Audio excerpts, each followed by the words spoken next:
So hello everyone and good morning सभी को।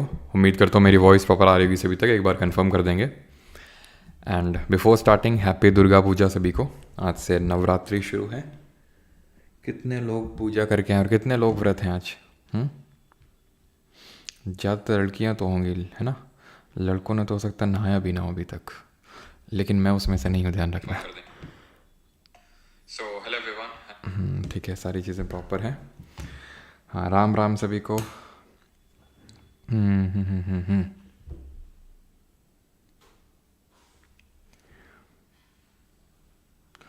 रिया झूठी काय थी कसम जो निभाई नहीं। बेटा वंडरलस्ट, सुधर जाओ, नहीं तुमको रात के नज़ारे दिन में दिखा देंगे, ध्यान रखना। है ना क्या? हाँ, अभी तो उठे हैं सर जी। हाँ बस। जय माँ दुर्गा। चलो भाई, तो उठे हो जो भी हो, लेकिन लेक्चर को फोकस के साथ देखना, बिकॉज आज हम लोग स्टार्ट करने वाले हैं the main part of geology. The main part of geology से मेरा मतलब है, देखिए, जियोग्राफी और जियोलॉजी में क्या अंतर होता है। जियोलॉजी होता है जब हम अर्थ के इंटीरियर के बारे में पढ़ते हैं, जब उसके अंदर के बारे में चीज़ों को पढ़ते हैं, उसकी सरफेस के बारे में नहीं। जैसे ज्योग्राफी में होता है हम अर्थ के एटमॉस्फेयर, उसकी सरफेस टोपोग्राफी के बारे में पढ़ते हैं। जियोलॉजी उसके अंदर के बारे में, अंदरूनी जो संरचना है उसके बारे में पढ़ते हैं। और इसके जो फादर कंसिडर किए जाते हैं, इसे क्वेश्चन आ चुका है तो ये हमें पढ़ना है। इसके जो फादर कंसिडर किए जाते हैं वो है कौन? जेम्स हटन।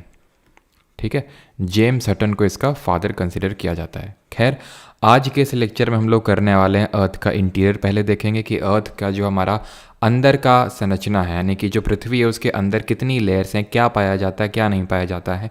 प्लस हमने अर्थ के एक सर्टेन पार्ट को हमने प्लेट्स में डिवाइड कर रखा है, तो उस प्लेट के बारे में पढ़ेंगे। प्लेट टेक्टोनिक्स, जिसको कि हिंदी में हम क्या बोलते हैं? प्लेट विवर्तनकी बोलते हैं।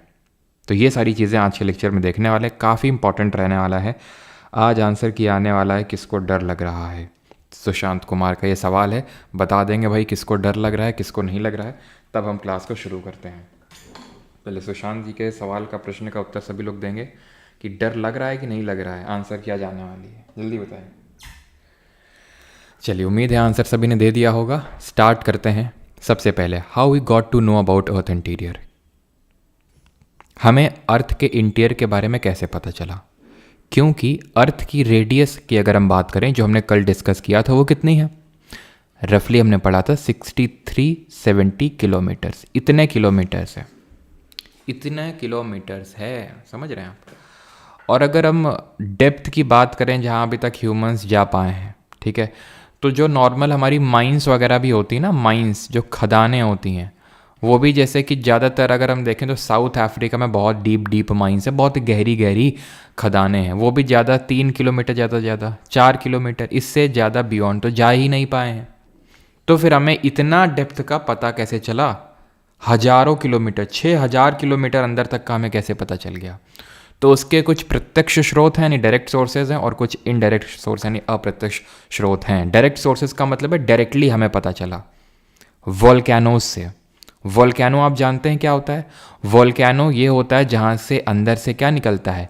ये निकलता है मैग्मा, जिसको कि हम लावा भी बोलते हैं। जब तक वो अंदर रहता है तो मैग्मा, बाहर निकलता है तो लावा। तो ये जब अंदर अंदर से ही चीज़ निकल रही, तो ये हमें और इससे बेटर और क्या हो पाएगा जो हमें अंदर का ही बता देगा, क्योंकि यही अंदर से ही निकल रहा है। इसको लैबोरेटरी वगैरह में लेके जाएंगे, एक्सपेरिमेंट्स करेंगे, वहाँ से पता चल जाएगा कि अंदर का मटेरियल किसका बना हुआ है, क्योंकि ये अंदर से ही निकल रहा है। फिर रॉक्स, चट्टाने। चट्टाने क्या हैं? तो जब जैसे कि हम माइनिंग एक्टिविटी करते हैं, ठीक है, तो वहाँ से चट्टाने प्राप्त होती हैं डीप इनसाइड द अर्थ से। जब माइनिंग एक्टिविटी करते हैं तो वहाँ से हमें पता चलता है कि अच्छा ऐसा ऐसा सारी चीज़ें हैं, क्योंकि वो भी अंदर से ही निकाल रहे हैं। तो ये डायरेक्टली निकाल रहे हैं, तो डायरेक्ट सोर्सेज हैं। इनडायरेक्ट सोर्सेज में मेटियोराइट्स, पहले लेक्चर में पढ़ाया था। क्या होते हैं ये मेटियोराइट्स? ये वो मेटियोराइड होते हैं, मेटियोराइड होते हैं एक चीज़। सबसे पहले तो ये मेटियोराइड होते हैं, ठीक है। ये मेटियोराइड जब अर्थ के एटमॉस्फेयर में आते हैं और अगर ख़त्म हो जाते हैं, जल जाते हैं अर्थ की मेजोस्फीयर में, तो मेटियोर, और नहीं ख़त्म हुए, स्ट्राइक कर गए, तो मेटियोराइट इनको बोलते हैं, ठीक। अब ये मेटियोराइट जो हैं, ये कहाँ? ये एक सेलेस्टियल बॉडी है ना। सेलेस्टियल बॉडी जो हमारे सोलर सिस्टम से आ रहा है, तो कहीं ना कहीं, और ये उसी मटेरियल के बने हुए हैं जिससे हमारा अर्थ बना हुआ है, तो कहीं ना कहीं इससे भी हमें बहुत सारी चीज़ें हमारे अर्थ के इंटीरियर के बारे में पता चल जाएंगी। जब इसका हम इंटीरियर देखेंगे, अंदर की संरचना देखेंगे, तो कहीं ना कहीं वैसे ही हमारी अर्थ की भी इंटीरियर यानी कि संरचना उसकी भी होगी, क्योंकि ये सारे जो सेलेस्टियल बॉडीज़ हमारे सोलर सिस्टम में हैं ऑलमोस्ट सारे वही 4.5 बिलियन ईयर्स एगो बने होंगे ये। तो कहीं ना कहीं जिस मटेरियल से ये बने हुए हैं उसी से भी बने हुए हैं, तो इससे हमें पता चल जाता है। लेकिन ये अर्थ के अंदर से तो नहीं निकल रहे हैं। अगर अर्थ के अंदर से निकलते तो डायरेक्ट बाहर से निकल रहे, तो मेटियोराइट्स आपके इनडायरेक्ट सोर्सेस। ग्रेविटी जैसे फॉर एग्जांपल हमें पता है, कल मैंने आपको बताया था, जल्दी से बताइए, इक्वेटर पे ज़्यादा होती है, फिर पोल्स पे ज़्यादा होती है। कहाँ ज़्यादा होती है? तो ये तो एक मैंने बेसिक सा आपको कल बता दिया था कि सर क्योंकि हमारी अर्थ जो है वो सेंटर पे बल्ज्ड है। क्यों बल्ज्ड है उसका रीज़न बताइए, कौन सा फोर्स होता है, और फ्लैटेंड है पोल्स पे, और इसकी वजह से इसका शेप क्या हो जाता है ये भी कमेंट में बताएंगे आप। तो वो कौन सा फोर्स होता है? सेंट्रीफ्यूगल फोर्स, अभिकेंद्रीय बल, जो कि अर्थ के रोटेशन, घूर्णन की वजह से जनरेट होता है। एक और फोर्स पढ़ेंगे आगे चल के, कॉरियोलिस फोर्स होता है, लेकिन उससे अभी हमारा कोई लेना देना नहीं है, ठीक है। इसी की वजह से अर्थ को अपना शेप जियोइड या फिर ऑब्लेट स्फीरॉइड देखने को मिलता है। तो इसकी वजह से होता क्या कि यहाँ पे इसकी रेडियस ज़्यादा हो जाती है इक्वेटर पे, और पोल्स पे कम हो जाती है। और जो ग्रेविटी होती है वो इन्वर्सली प्रोपोर्शनल होती है रेडियस के स्क्वायर से। तो क्योंकि ये रेडियस यहाँ पे ज़्यादा है तो ग्रेविटी कम होगी, पोल्स पे ग्रेविटी ज़्यादा होगी। लेकिन ऐसा नहीं कि यहाँ पे आओगे तो एकदम से ग्रेविटी कम और यहाँ पे एकदम से ज़्यादा। Gravity different parts of earth में डिफरेंट है। इसी को ग्रेविटी एनोमली बोलते हैं। एनोमली का मतलब होता है कि जो हमने प्रेडिक्शंस लगाए थे इतनी ग्रेविटी होनी चाहिए, 9.8 मीटर पर सेकेंड स्क्वायर होनी चाहिए, लेकिन उतनी है नहीं एक्सेलरेशन ड्यू टू ग्रेविटी। समझ रहे? तो इसको ग्रेविटी एनोमली बोला जाता है। ये ग्रेविटी ना सिर्फ रेडियस पे बल्कि मटेरियल पे भी डिपेंड करती है। कहीं पे कुछ मटेरियल, कहीं पे कुछ मटेरियल। तो अर्थ के डिफरेंट पार्ट्स में जाने पे हमें ग्रेविटी में डिफरेंस पता चलता है। तो इस ग्रेविटी एनोमली से भी हमें अर्थ के इंटीरियर के बारे में थोड़ा पता चल जाता है, मैग्नेटिक फील्ड से पता चल जाता है, और अर्थक्वेक की जो वेव्स होती हैं, भूकंप की जो तरंगें होती हैं, इनसे भी पता चल जाता है। ये कैसे पता चलता है अभी आपको मैं बताऊंगा, वो अभी थोड़ा सा उसके लिए आपको वेट करना पड़ेगा इसी लेक्चर में ही। क्योंकि अर्थ की जो वेव्स होती हैं वो अर्थ के जब अंदर जाती हैं तो वो डिफरेंट तरह से, कुछ नहीं जा पाती हैं, कुछ धीमे स्पीड से जाती हैं। तो उससे हमें अर्थ के अंदर के बारे में पता चल जाता है कि अच्छा अर्थ का इंटीरियर ऐसा होगा। अभी आपको समझ नहीं आएगा, बाकी तो सब समझ में आना चाहिए, क्योंकि अब बस इतना ही था यहाँ पे इस टॉपिक में। अर्थक्वेक वेव्स तो हम अर्थक्वेक को डिटेल में इस लेक्चर में करने वाले हैं। बढ़ते हैं किस पे? अर्थ के इंटीरियर में। अब एक्चुअल में देखते हैं कि इंटीरियर ऑफ अर्थ, जो हमारे साइंटिस्ट लोग थे उन्होंने अर्थ का इंटीरियर कैसा ड्रॉ किया और उन्होंने क्या कंक्लूजन पे ये पहुंचे। तो इन्होंने पाया कि जो हमारी अर्थ है वो 3 लेयर में डिवाइडेड है, ठीक है। यहाँ पे मैंने क्या किया, ये बड़ी सी अर्थ का मैंने एक छोटा सा ऐसे पार्ट निकाल लिया और उसको अब मैंने जूम कर दिया। समझ में आया? ठीक है। तो ये अर्थ है, ये अर्थ है आपका। तो अर्थ का मैंने एक छोटा सा पार्ट निकाल लिया, पीस निकाल लिया। जैसे आप नहीं, जब आप वाटरमेलन वगैरह लेने जाते हैं तो ऐसे वो निकाल के आपको टेस्ट करवाता है, बिल्कुल इसी शेप में निकालता है वो। तो यहाँ पे हमें निकली हमारी टोटल 3 लेयर्स, जो हमारे साइंटिस्ट ने बताया कि टोटल अर्थ जो है हमारी वो 3 लेयर्स में डिवाइडेड है। वो ये 3 लेयर्स ये हैं कुछ इस प्रकार। ऊपर वाली को यानी पहली वाली को हम बोलते हैं क्रस्ट, हिंदी में भूपरपटी। बीच वाली यानी दूसरी वाली को बोलते हैं मैंटल, मैंटल बोलते हैं इसको। और तीसरी वाली को बोलते हैं कोर, जो सबसे अंदर है। यानी अगर इसमें मैं ऐसे करके ड्रॉ करूं तो ये बाहर वाली हो जाएगी क्रस्ट, बीच वाली ये वाली हो जाएगी मैंटल, ये वाली मैंटल हो जाएगी, और जो ग्रीन से ड्रॉ कर रहा हूं ये कोर हो जाएगी। ये ग्रीन से ये कोर हो जाएगी, और ये क्या हो जाएगी, ये क्रस्ट हो जाएगी। समझ में आया? तो ये क्रस्ट, मैंटल और कोर, ठीक है। फिर हम इसको और सुविधा बनाने के लिए और इसको हम फर्दर और डिवाइड कर देते हैं।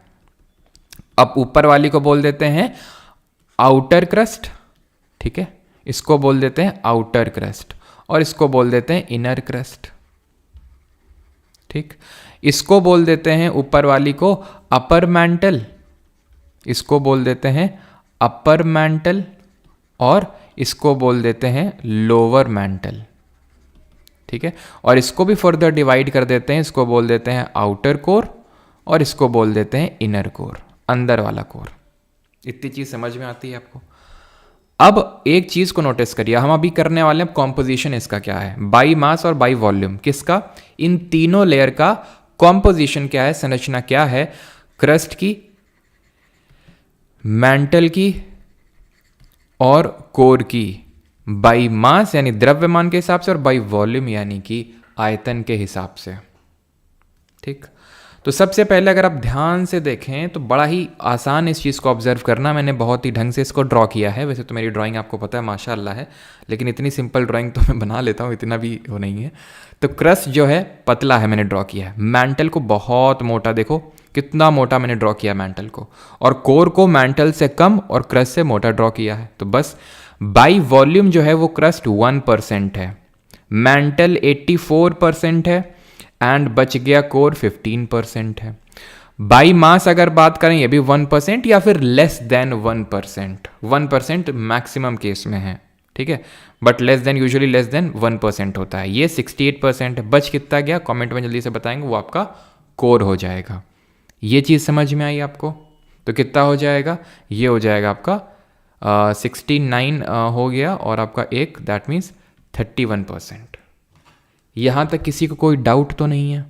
जल्दी से एक बार कंफर्म करेंगे। सर मुस्लिम है या हिंदू? मतलब 2-3 लोग होते ही हैं ना, कुछ भी चल रहा है। बाई मास और बाई वॉल्यूम बता दीजिए। अच्छा, और ये क्या लिखा है? अच्छा लगता है पीछे चल रहे होंगे क्लास में। सर वॉइस क्या हो गया, वॉइस को किसी कोई डाउट तो नहीं है? नो सर, ओके ठीक है, नो डाउट। आगे बढ़ते हैं फिर। अब थोड़ा सा बेटर डायग्राम देखते हैं, ठीक है, बेटर डायग्राम देखते हैं। और यहाँ पे थिकनेस वगैरह लिखी हुई है, मैं यहाँ पे थिकनेस भी लिख देता हूँ, ठीक है। जो क्रस्ट है, या फिर चलो यहाँ पे पहले समझो, जो क्रस्ट है ना, ऊपर वाली लेयर में देखना क्रस्ट कौन सी लेयर की बात हो रही है, मैं आपको ड्रॉ करता हूँ। ये जो हिस्सा है ना, ये है यहाँ पे क्रस्ट, ये क्रस्ट है, ये क्रस्ट है पूरा, ठीक। अब इस पर फोकस रखना अपना, मैं हटा रहा हूँ इसको, ठीक है। ये क्रस्ट है, इसकी जो थिकनेस है, मोटाई है, वो 0 से लेके 100 किलोमीटर तक हो सकती है। 0 से लेके 100 किलोमीटर तक, मैक्सिमम तो अगर देखा जाए 70-80 तक ही होती है, 100 तो शायद ही कहीं है। अब ये जो क्रस्ट है, इसको मैं 2 पार्ट में डिवाइड करूंगा। एक को बोलूंगा कॉन्टिनेंटल क्रस्ट, ठीक है, एक को बोलूंगा कॉन्टिनेंटल क्रस्ट, या तो ठीक है यहीं पे लिख देते हैं कॉन्टिनेंटल क्रस्ट, और एक को बोलूंगा मैं ओशिनिक क्रस्ट। इसको बोलेंगे महासागरीय भूपर्पटी, और इसको बोलेंगे, क्या बोलेंगे, कॉन्टिनेंट को भूसागरी, ठीक है। तो भूसागरीय भूपर्पटी, और ओशनिक क्रस्ट को बोलेंगे महासागरीय भूपर्पटी। अब ये है क्या कॉन्टिनेंटल और ओशनिक क्रस्ट? देखिए, क्रस्ट का मतलब है upper most layer of the अर्थ, ठीक है। अब ये अपर मोस्ट लेयर कहाँ की बात कर रहे हैं? जैसे हम लोग जमीन पे रह रहे हैं, हम लोग जमीन पे रह रहे हैं, कोई यहाँ पे ऐसा तो नहीं जो समुद्र के अंदर से क्लास ले रहा हो, भाई पहले बता देना। तो यहाँ पे सभी लोग जमीन पे बैठ के क्लास ले रहे हैं। तो जो जमीनी क्रस्ट है, जहाँ पे आप बैठे हुए हो, क्रस्ट पे बैठे हुए हैं। समुद्र के नीचे जो जमीन का हिस्सा होता है, जो लेयर होती है, उसको ओशनिक क्रस्ट बोलते हैं। सिंपल है डिफरेंस। जहाँ हम लोग रहते हैं, जहाँ पे हमारे माउंटेन्स हैं, प्लेट्यूज हैं, प्लेन्स हैं, ये सब होते हैं कॉन्टिनेंटल क्रस्ट, ठीक है। और जहाँ पे समुद्र होता है, समुद्र के जो नीचे वाली लेयर होती है, जहाँ पे पानी के जस्ट नीचे, उसको हम बोलते हैं ओशनिक क्रस्ट। कौन पतली है, कौन मोटी है? तो कॉन्टिनेंटल क्रस्ट और ओशनिक क्रस्ट के बीच में डिफरेंस समझ लेते हैं, ठीक है। यहाँ पे मैं लिख देता हूँ, ये है आपकी कॉन्टिनेंटल क्रस्ट, और ये है आपकी ओशिनिक क्रस्ट, ठीक है। महासागरी और ये भूसागरी हो जाएगी। तो यहाँ पे अगर बात करें, कॉन्टिनेंटल क्रस्ट थिक होती है, ये मोटी होती है। आप यहाँ पे देखिए, है कि नहीं ये मोटी? कितनी मोटी है, कितनी मोटी है? ये जरा सी पतली सी है, क्योंकि ऊपर वाला पार्ट तो इसका समुद्र ने, पानी ने घेर रखा है। तो ये थिन होती है। भले ये थिन होती है, लेकिन ये डेंसर होती है, भारी होती है ये। और ये जो ओशनिक है, ये बनी होती है बसाल्टिक रॉक की, इसीलिए भारी होती है, क्योंकि बसाल्टिक रॉक ग्रेनिटिक रॉक के कंपैरिजन में ज़्यादा डेंसर होती है, ग्रेनिटिक रॉक। तो कॉन्टिनेंटल क्रस्ट जो है वो ग्रेनिटिक रॉक का बना हुआ है। भूलेंगे कैसे नहीं? समुद्र में क्या होता है? सॉल्ट, नमक होता है। तो बसाल्टिक, साल्ट ऐसे करके याद हो जाएगा आपका, ठीक। ये हो गया क्रस्ट के बारे में। कितनी थिकनेस होती है वो मैंने आपको बता दी, क्लियर। अब क्रस्ट के नीचे अगर बात करेंगे तो क्या है? मैंटल है। मैंटल को मैंने अपर मैंटल और लोअर मैंटल में डिवाइड किया था। अपर मैंटल के भी दो पार्ट हैं, अपर मैंटल के भी, ये अपर मैंटल है, अपर मैंटल के भी दो पार्ट हैं। इसको मैं हाइलाइटर से बनाता हूं, ध्यान से देखना। अपर मैंटल के दो पार्ट हैं, एक तो ये जो मैं येलो से ड्रॉ कर रहा हूं, ये अपर सॉलिड मोस्ट पार्ट है, अपर मैंटल का सॉलिड पार्ट है। और इसके जस्ट नीचे, इसको मैं किस कलर से, ब्लू से ड्रॉ कर देता हूं, ठीक है। ये जो है ये एक दूसरी लेयर है, ठीक, ये दूसरी लेयर है।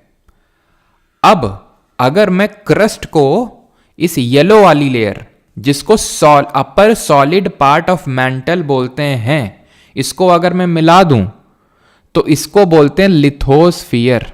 क्या बोलते हैं इसको? लिथोस्फियर बोले तो स्थल मंडल हिंदी में, समझ में आया? तो लिथोस्फियर क्या है? क्रस्ट और अपर सॉलिड पार्ट ऑफ मैंटल।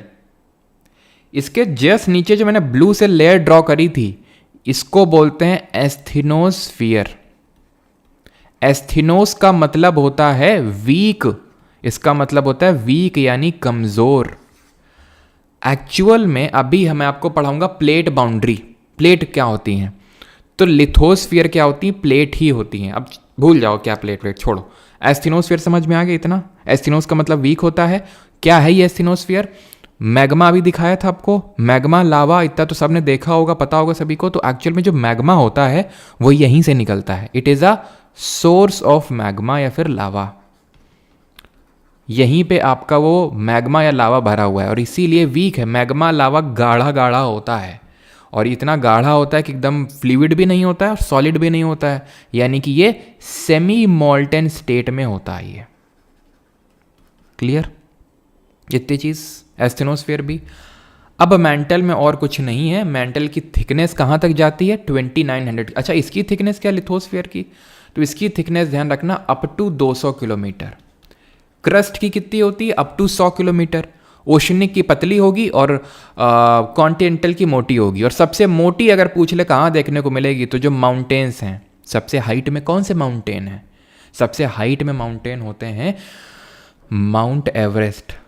क्या आपको ये चीज़ पता है? मतलब यहाँ पे अगर आप एक डायग्राम में ये देखें, एक चीज़ को ऑब्जर्व करें, तो जितना ऊपर ये जो माउंटेन है उतना ही नीचे यहाँ तक है। ये बहुत ही अच्छे से इस फिगर को ड्रॉ किया गया है, पता है आपको? ये रियलिटी है। जितना ऊंचा एक माउंटेन होता है उसका जो नीचे का डेप्थ है ना, वो भी उतना ही गहरा, मतलब ऑलमोस्ट उतना ही गहरा होता है या फिर बहुत गहरा होता है। यहाँ पे देखिए, क्या उतना ऊंचाई पे है तो उतना ज़्यादा क्या धंसा? ये नहीं धंसा, ये बहुत ऊंचे है, ये बहुत नीचे है। इसका वेट वो करने के लिए, इसी को ज्योग्राफी में आइसोस्टेसी बोलते हैं, जो आपसे नहीं पूछेगा, आज तक तो नहीं पूछा है एसएससी में, लेकिन मैंने आपको बता दिया क्योंकि यहाँ पे दिख गया मुझे, इसलिए। तो आइसोस्टेसी उसको बोलते हैं। खैर, उसको हटाइए। इतनी चीज़ क्लियर कि क्रस्ट 100 किलोमीटर तक मैक्सिमम जाती है। अगर हम हिमालयाज़ में बात करें तो 70-80 किलोमीटर है। तो मुझे नहीं लगता कि 100 किलोमीटर तक तो कहीं होगी, क्योंकि सबसे ज़्यादा थिकनेस यहीं पर है। ठीक है, लिथोस्फियर 200 किलोमीटर तक। क्लियर? मेंटल कहाँ तक जा रहा है? 2900 किलोमीटर तक। अब आएंगे कोर में। कोर, आउटर कोर है ये और ये इनर है। आउटर कैसी है? लिक्विड है। और इनर कैसी है? सॉलिड है। ये जो सॉलिड है अंदर वाली, ये क्यों सॉलिड है? क्योंकि ये बहुत अंदर है तो बहुत ज़्यादा प्रेशर लग रहा होगा। लेट मी टेल यू कि जैसे जैसे आप क्रस्ट से कोर की तरफ बढ़ेंगे तो मटीरियल्स की जो डेंसिटी है, जो घनत्व है, वो इंक्रीज होगा। That will increase. ठीक है, वो धीरे धीरे क्या होगा? वो इंक्रीज होगा आपका। ये चीज़ ध्यान रखिएगा। जैसे क्रस्ट की अगर मैं बात करूं, डेंसिटी होती है 3 ग्राम्स पर सेंटीमीटर क्यूब। ये क्रस्ट की रफली डेंसिटी होती है। इससे ज़्यादा मेंटल की और इससे ज़्यादा कोर की। तो आउटर कोर है 5100 किलोमीटर्स तक, और इनर तो आपका ऑब्वियस से बात है, जो अर्थ की रेडियस है वही तो होगा। भाई मैं कोर बोल रहा हूँ तो कोर तो मतलब ये होगा ना अंदर तक, जो अर्थ की रेडियस हो जाएगी 6370 किलोमीटर्स। अंदर वाला सॉलिड इसीलिए है क्योंकि ये बहुत भी भयंकर प्रेशर का सामना कर रहा है। कोई भी चीज़ जब प्रेशर उसको मिलता है तो वो एकदम जम जाती है, सॉलिड हो जाती है वो। क्लियर इतनी बात? ठीक है। अब ये किसके बने हुए हैं? जैसे क्रस्ट की अगर जब हम बात करते हैं तो क्रस्ट बना हुआ है सियाल का, सिलिका और एल्यूमिनियम का। स्पेसिफिक तरह की वो रॉक्स, वो चट्टानें जिनमें सिलिका और एल्यूमिनियम का कंटेंट बहुत ज़्यादा होता है, उनको बोलते हैं फेल्डस्पार, या फिर इन्हीं को बोलते हैं एल्यूमिनोसिलिकेट्स। ठीक, क्रस्ट के कॉम्पोजिशन को और हमें डिटेल में पढ़ना होगा क्योंकि इससे सवाल आते हैं, जैसे अभी सीजीएल मेंस में पिछले वाले में पूछा था। तो क्या है कॉम्पोजिशन? सबसे ज़्यादा है क्रस्ट में ऑक्सीजन 46.6%, देन सिलिका 27.7%, एल्यूमिनियम है 8.1%। ये 3 के बस परसेंट आपको याद रखने हैं, बाकी तो बस देख लो। आयरन है, देन थोड़ा कैल्शियम है, सोडियम है, पोटेशियम है, मैग्नीशियम है। लेकिन आपको शुरू के 3-4 याद होने चाहिए अच्छे से। तो याद कैसे रख सकते हैं? ओ सियाल, ठीक है, जैसे आप बुलाते हैं ना अपने दोस्त को, ओ भाई, ओ है ना, ओ राहुल, ऐसे करके, तो ओ सियाल ऐसे आपको याद रखना है। तो ओ ऑक्सीजन सबसे ज़्यादा है, देन सिलिकन, देन एल्यूमिनियम। जिस हिसाब से सीजीएल मेंस में क्वेश्चन बना था उस हिसाब से तो अगर परसेंटेज भी ना याद होता, जैसे मैंने याद करवा दिया था ओ सियाल करके, उससे भी स्टूडेंट सही कर आए थे। क्यों? क्योंकि वो मैचिंग में पूछ लिया। तो सबको पता था यार ऑक्सीजन सबसे ज़्यादा परसेंटेज है, तो सबसे ज़्यादा परसेंटेज ऑक्सीजन लेके जाएगा, सेकंड नंबर पे सिलिका आएगा, तीसरे नंबर पे एल्यूमिनियम आएगा, चौथे नंबर पे जो बच गया वो आएगा कौन? आयरन। सवाल आपसे पूछता है सबसे ज़्यादा अबंडेंट मेटल कौन सा है अर्थ क्रस्ट में। अगर एलिमेंट पूछेगा तो ऑक्सीजन हो जाएगा, लेकिन अगर मेटल पूछेगा तो वो एल्यूमिनियम हो जाएगा, उसके बाद आयरन हो जाएगा। ठीक है, तो it is the most abundant metal, सबसे ज़्यादा पाई जाने वाली धातु अर्थ के क्रस्ट में एल्यूमिनियम है। और एल्यूमिनोसिलिकेट्स को क्या बोलते हैं? फेल्डस्पार। मेंटल जी हो जाती है हमारी सीमा। कई बार क्या होता है, सीमा का मतलब क्या, जैसे यहाँ पे सी का मतलब है सिलिका, ठीक है, अल का मतलब है एल्यूमिनियम, ठीक है, एल का मतलब है एल्यूमिनियम, यहाँ पे सिलिका, और एम ए का मतलब क्या है? मैग्नीशियम। तो ये चीज़ आपको ध्यान रखनी है कि कई बार क्या होता है, अभी मैंने क्रस्ट को कॉन्टिनेंटल क्रस्ट और ओशनिक क्रस्ट में डिवाइड किया, तो कई बार सीमा को इसके साथ अटैच कर देता है ओशनिक क्रस्ट। पूछता है कि ओशनिक क्रस्ट किसका बना हुआ है, तो देन आप वहाँ पे सीमा टिक करेंगे, सिलिका और मैग्नीशियम। कोर की अगर बात करें तो ये नीफे का बना हुआ है। नीफे का मतलब क्या है? नी का मतलब है निकल और एफई का मतलब है आयरन। ठीक है, कोर में मैंने आपको क्या बताया कि आउटर कोर लिक्विड है, इनर सॉलिड है। इनर सॉलिड क्यों है वो बताया। आउटर कोर जो लिक्विड है ना, क्योंकि ये लिक्विड में है तो यहाँ पे जो मेटल्स हैं वो जब घूमते हैं तो इसकी वजह से एक मैग्नेटिक फील्ड जनरेट होती है। मैग्नेटिक फील्ड जनरेट होती है अर्थ के अराउंड, जो कि हमें हार्मफुल सोलर वेव्स से प्रोटेक्ट करती है। इसी को ही हम क्या बोलते हैं? वॉन एलन बेल्ट बोलते हैं। पहले लेक्चर में पढ़ाया था कि नहीं, कि जो हमारी अर्थ होती है इसका एक मैग्नेटोस्फीयर होता है, यानी कि मैग्नेटिक फील्ड होती है यहाँ पे, जिससे ये अर्थ से सन से आने वाले सोलर फ्लेयर्स को रिफ्लेक्ट कर देता है, भगा देता है। इस पूरे बेल्ट को वॉन एलन बेल्ट बोलते हैं। क्लियर इतनी चीज़? यहाँ तक किसी का कोई डाउट हो तो बताइए, मैंने बहुत ही आहिस्ते से कायदे से आपको सारी चीज़ें समझा दी हैं।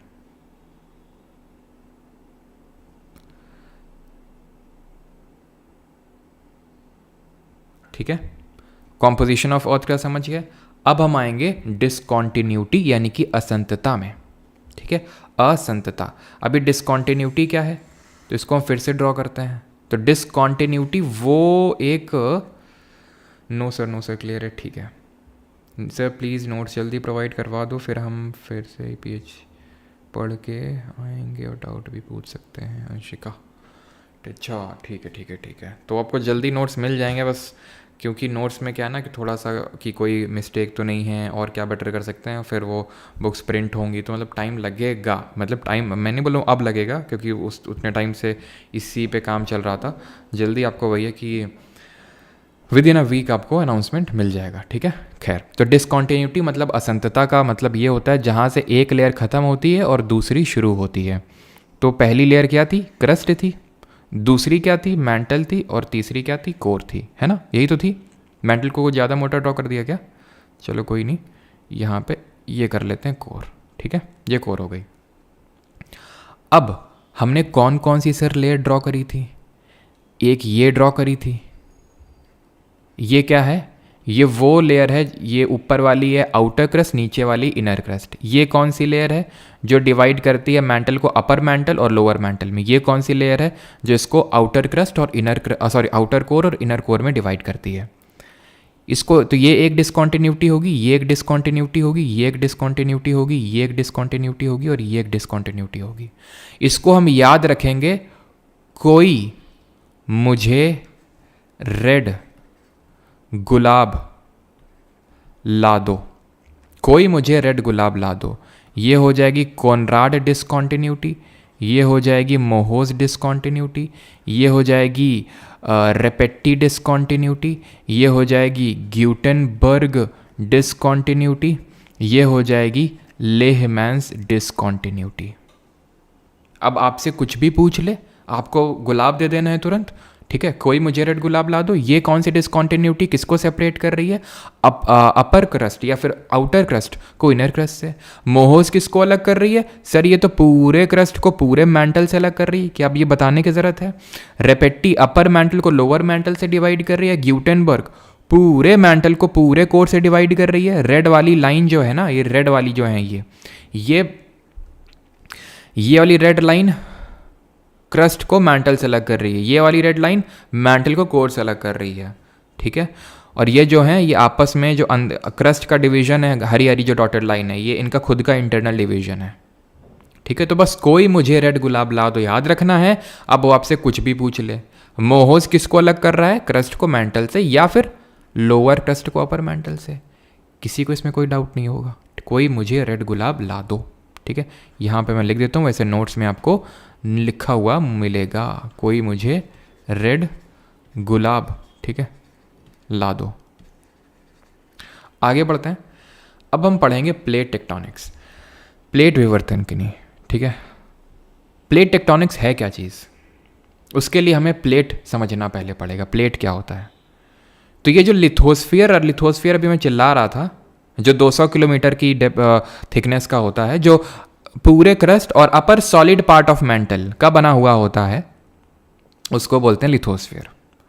ये जो लिथोस्फीयर है, ये प्लेटें होती हैं जो एस्थेनोस्फीयर के ऊपर, asthenosphere is not a part of lithosphere, asthenosphere is what? It is magma, it is lava, it is the semi molten part, it is the weak part.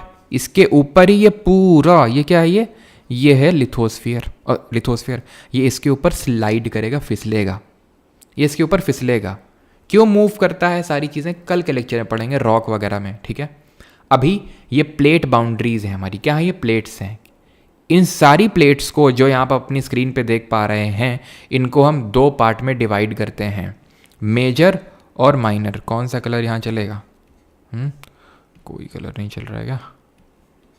Yellow भी नहीं चलेगा, चलो कोई नहीं, यहीं लिख देते हैं, ठीक है। तो इनको हम टोटल मेजर और माइनर प्लेट्स में डिवाइड करते हैं। तो मेजर है यहाँ पे हमारी मुख्य 7 प्लेट्स हैं, और माइनर की अगर बात करेंगे तो जितनी बच जाएंगी वो माइनर है, रफली 5 तक आपकी माइनर निकल के आएंगी। अब देख लेते हैं कौन कौन सी है। मेजर वाली याद रखना, मेजर पूछता है, माइनर नहीं पूछता है आपसे, ठीक है। अब मेजर प्लेट कौन कौन सी, और हमें याद कैसे रहेगा कि कौन मेजर और कौन माइनर है? नॉर्थ अमेरिकन प्लेट में, मैं पहले मेजर आपको बता रहा हूँ, ठीक है, सीधा मेजर। तो सीधा मेजर में पहला तो नॉर्थ अमेरिकन प्लेट है, देन पैसिफिक प्लेट है, देन यूरेशियन प्लेट है, कितनी हो गई? 3 हो गई। चौथी आपकी साउथ अमेरिकन प्लेट है, 5वीं आपकी अफ्रीकन प्लेट है, 6वीं आपकी हो जाएगी एंटार्क्टिका प्लेट, और 7वीं हो जाएगी ऑस्ट्रेलियन प्लेट, ठीक है। तो ये कौन सी है हमारी मेजर प्लेट, और बच गई माइनर प्लेट। तो माइनर में 5 मत ही याद रखना, ज़्यादा सही है, क्योंकि वो यूजुअली मतलब जैसे कि कहीं कहीं पे बताते हैं वो 5 है माइनर, लेकिन माइनर और भी काफ़ी ज़्यादा है, लेकिन मेजर आपकी वो कांस्टेंट रहेंगी, 7 ही हैं। जुआन दे फूका है, कोकोस है, नाजका है, कैरेबियन है, अरेबियन है, इंडियन है, ठीक है, फिलिपीन प्लेट है, ये सब माइनर हैं, सब की सब क्या हैं? ये माइनर हैं। तो आपको याद कैसे रहेगा? देखिए मेजर को अगर आप ध्यान से ऑब्जर्व करें तो मेजर नॉर्थ अमेरिका एक कॉन्टिनेंट है, इतना सबको पता है। ऑस्ट्रेलिया एक कॉन्टिनेंट है, एंटार्क्टिका एक कॉन्टिनेंट है, पैसिफिक इज़ दी हमारा ओशन है, हमारे 5 ओशन है, उनमें से एक ये ओशन है, ठीक है। अफ्रीका एक कॉन्टिनेंट है, यूरेशिया, यूरोप और एशिया 2 कॉन्टिनेंट से मिलकर बना है।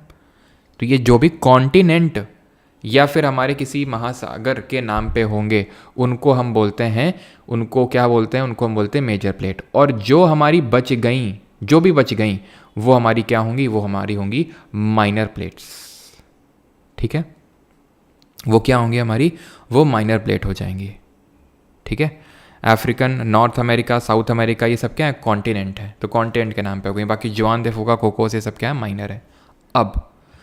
अब यहाँ पे आप एक चीज़ अगर ऑब्जर्व करो तो इनकी बाउंड्री में ये कुछ सिंबल बने हुए हैं, ये कुछ बने हुए हैं, ये क्या है ये, तो ये दिखा रहे हैं कि ये प्लेट जो हैं आपस में ये कैसे मूव कर रही हैं। ये क्या दिखाया जा रहा है यहाँ पे, तो यहाँ पे ये दिखाया जा रहा है कि ये प्लेट्स आपस में कैसे मूव कर रही हैं।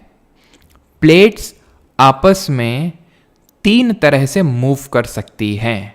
वो या तो दूर दूर जा सकती हैं, दूर दूर जा सकती हैं, वो या तो पास पास आ सकती हैं, वो या तो इस तरह से फिसल सकती हैं, घिस सकती हैं, जो भी आप बोलो, आपस में रगड़ सकती हैं।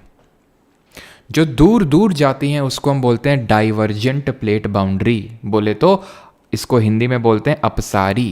क्या बोलते हैं, अपसारी, यानी कि रचनात्मक, जो वो छोड़ो रचनात्मक, अपसारी। पास पास आती हैं तो कॉन्वर्जेंट बोलते हैं, इसको बोलते हैं हिंदी में अभिसारी। और अगर फिसलती हैं मतलब एक घिसती हैं, ठीक है, पास और दूर नहीं जाती हैं, मतलब एक लेफ्ट और एक राइट ऐसे हो रहा है, सॉरी एक मतलब इधर और एक उधर ऐसे टाइप का हो रहा है, तो ट्रांसफॉर्म बोलते हैं, इसको बोलते हैं संरचनात्मक, संरचनात्मक। ठीक है, अब इसमें होता क्या है वो समझो ध्यान से। जब ये 2 प्लेट हैं आपस में दूर जाएंगी, तो जब दूर जाएंगी तो क्या होगा, उनके नीचे जो चीज़ भरी हुई है वो ऊपर निकल आएगी। नीचे क्या भरा हुआ है, एस्थेनोस्फीयर भरा हुआ है, मैग्मा भरा हुआ है, लावा भरा हुआ है, बाहर निकल आएगा, बाहर निकल के जम जाएगा, यानी कि नई क्रस्ट कंस्ट्रक्ट हो जाएगी। दैट इज़ वाई इसको कंस्ट्रक्टिव या फिर रचनात्मक प्लेट बाउंड्री बोलते हैं, क्योंकि यहाँ पे कुछ रचना हो रही है, कुछ कंस्ट्रक्ट हो रहा है। क्यों हो रहा है, क्योंकि ये दोनों प्लेट एक उधर और एक उधर जा रही हैं, तो जो नीचे भरा हुआ है वो बाहर निकल आएगा, क्योंकि ये प्लेट किसके ऊपर स्लाइड कर रही हैं सर, प्लेट स्लाइड कर रही हैं। जैसे कि आपका फर्श है, फर्श में पानी डाल दो या फिर कुछ ऐसा लिक्विड डाल दो और कोई आपकी जो घर की प्लेट होती है उसको रखो तो फिसलेगी, वो वैसा ही है। तो ऊपर ये प्लेट है और उसके नीचे फिसल क्यों रही है, क्योंकि उसके नीचे एस्थिनोस्फीयर भरा हुआ है। ठीक, दूसरा केस लेते हैं कि दोनों पास पास आ रही हैं, दोनों पास पास आ रही हैं, तो दोनों जब पास पास आएंगी तो क्या होगा, कुछ तो होगा। वो क्या होगा, जो भारी वाली है वो धंस जाएगी हल्की वाली के अंडर में, क्योंकि जो भारी है उसका क्योंकि वजन ज़्यादा, डेंसिटी ज़्यादा है, तो वो सबडक्ट कर जाएगी, सबडक्ट कर जाएगी। क्या कर जाएगी, सबडक्ट कर जाएगी। तो यहाँ क्या बनेगा, सबडक्शन जोन बनेगा। ये जो जोन देख रहे हैं सबडक्शन जोन कहलाता है। जैसे कि आप मुझे कमेंट में बताइए, अगर कॉन्टिनेंटल क्रस्ट ओशनिक क्रस्ट से मिलता है तो कौन सबडक्ट करेगा, बताइए जरा। जब ये सबडक्ट करेगी, नीचे जाएगी, तो इसका मिलना किससे होगा, एस्थेनोस्फीयर से। बहुत गर्म है, इतना गर्म है कि इसको पिघला डालेगा, और जब पिघला डालेगा तो और ज़्यादा मैग्मा बन जाएगा। ये पिघल के मैग्मा ही बनेगा, जिसकी वजह से पिघला वो मैग्मा या फिर एस्थेनोस्फीयर था, और जो पिघल के बना वो एस्थेनोस्फीयर ही है। तो होगा ये एक्स्ट्रा हो जाएगा, तो कहीं से तो निकलेगा, एक्स्ट्रा गैस हो, एक्स्ट्रा लिक्विड हो, कहीं से तो जगह बनाता ही है। तो ये क्या है, क्रैक देखेगा और जगह बना के फिर से निकल आएगा। यही होता है वोल्केनो। तो यानी कि जब ऐसा कन्वर्जन प्लेट बाउंड्री होती है, तो जहां पे प्लेट बाउंड्री होती है उसके आसपास हमें वोल्केनो देखने को मिलता है। और अगर दोनों लेटरल स्लाइडिंग कर रहे हैं, एक इधर और एक उधर, तो ना तो यहाँ पे क्या हो रहा है, क्रस्ट डिस्ट्रॉय हो रहा है, क्योंकि वो क्रस्ट अंदर जाके पिघल रहा है ना। अभी जैसे दोनों मिले कॉन्टिनेंटल और ओशनिक, तो ओशनिक क्रस्ट मैंने आपको बताया डेंसर होता है, क्योंकि ये बसाल्टिक रॉक का बना हुआ है, तो ये डेंसर होने की वजह से धंस जाएगा नीचे। तो डिस्ट्रक्टिव यहाँ पे क्रस्ट जो था एग्जिस्ट कर रहा था वो डिस्ट्रॉय हो गया। लेटरल स्लाइडिंग में क्या होगा, कंजर्वेटिव, संरचनात्मक, यानी ना तो क्रस्ट कंस्ट्रक्ट होगा ना तो डिस्ट्रॉय होगा, कुछ नहीं हो रहा है। तो फिर क्या होगा, अर्थक्वेक आएंगे। कैसे आएंगे अभी बताएंगे आपको। नहीं समझ में आया हो तो अब देख लो। ये क्या है, दूर दूर जा रहे हैं, ठीक है, ये दूर दूर जा रहे हैं, तो अंदर जो भरा हुआ मैग्मा है वो बाहर निकल रहा है, सॉलिडिफाई हो रहा है। ये दोनों पास पास आ रही हैं, जिसकी वजह से ये क्या हो रहा है, ये जब अंदर गया तो ये पिघल गया एस्थेनोस्फीयर में, और यहाँ से एक्स्ट्रा ये वोल्केनो के फॉर्म में निकला है। और यहाँ पे क्या हो रहा है, यहाँ पे अगर हम देखें तो ये इधर और उधर, कुछ ना तो कंस्ट्रक्ट ना तो डिस्ट्रक्ट। ठीक है, जब ये दूर जाते हैं तो एक रिज या फिर रिफ्ट बन जाती, कल के लेक्चर में आप पढ़ेंगे, जिसको मिड ओशनिक रिज बोलते हैं। अंदर से ऐसे निकलेगा और ऐसी ऐसी मतलब लंबी चेन ऑफ सीरीज और छोटा छोटा छोटा छोटा माउंटेन टाइप बन जाएगा, छोटा छोटा ऐसा बन जाएगा, उसको रिज बोलते हैं। यहाँ पे जब दोनों आएंगे तो ऐसा ट्रेंच गड्ढा टाइप बन जाएगा, और यहाँ पे कोई मेजर इफेक्ट नहीं होता है। लेकिन यहाँ पे अर्थक्वेक आता है, भूकंप आता है। कैसे आता है वो समझाने से पहले क्या यहाँ तक किसी का कोई डाउट तो नहीं है? एक बार फिर, क्यों नहीं, वंस मोर, एक बार फिर नाच के दिखाओ जरा, मज़ा नहीं आया अभी हैं? कुछ भाई समझ में ना हो, एक का मैं आसान आसान आहिस्ते से बता रहा हूँ, स्लो स्लो। अगर आपको फिर से है ना तो आप पीछे करो उसको, कर्सर को, फिर से उसको देख लो, क्योंकि मैं वही समझाऊंगा जैसे मैंने अभी समझाया, ठीक है? तो फिर वो कर दो, no doubt no doubt no doubt, ठीक है, अच्छी बात। तो अब अगर नहीं डाउट है तो आगे बढ़ते हैं। अब यहाँ पे आप एक चीज़ को ऑब्जर्व करो, ये दोनों इधर उधर जा रही हैं, लेकिन ये प्लेट इतनी स्मूथ नहीं होती हैं, ऐसा नहीं चाकू से काट के फिट करी गई हैं, वहाँ बड़ी रफ होती हैं, बहुत रफ होती हैं। ये तो बस दिखाने के लिए इतना आसान से दिखा दिया है। अब सोचो जब रफ होंगी, ऐसे ऐसे जिगसॉ जिगसॉ जिगसॉ टाइप होगा, तो अटक जाएंगी। जब ये फिसलेंगी तो कहीं भी जाके ऐसे फंस जाएंगी, अटक जाएंगी, खट से लॉक हो गई, लॉक हो जाएंगी। कहाँ पे लॉक हो जाएंगी? फॉल्ट में। फॉल्ट क्या होता है? Break in rock. It is a break in rock. अटक जाएंगी, और जब अटक जाएंगी, ये बोले हम उधर जाएंगे, वो बोली उधर जाएंगे, ये एकदम से जब बहुत ज़्यादा फोर्स बढ़ जाएगा तो ये क्या होगा? एनर्जी रिलीज हो जाएगी। जो ये अटक गए थे, फंस गए थे एक दूसरे में, एकदम से घट्ट से होगा, और वो घट्ट से क्या होगा? वो घट्ट से होगा अर्थक्वेक। और वो जो घट्ट से निकलेगा वो वेव्स के फॉर्म में निकलेगा, तरंगों के फॉर्म में निकलेगा।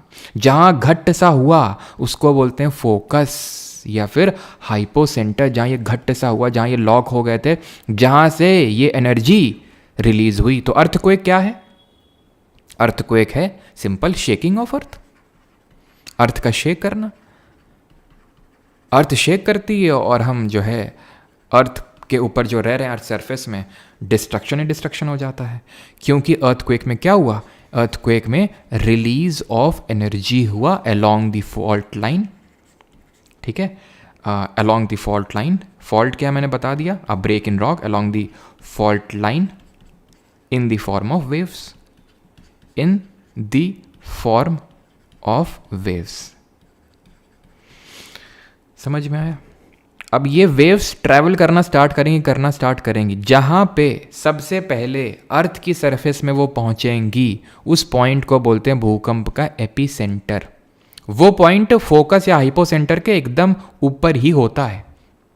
ये चारों दिशाओं में ट्रैवल करती हैं वेव्स, आप देख सकते हैं, लेफ्ट राइट सेंटर, हर जगह, top bottom.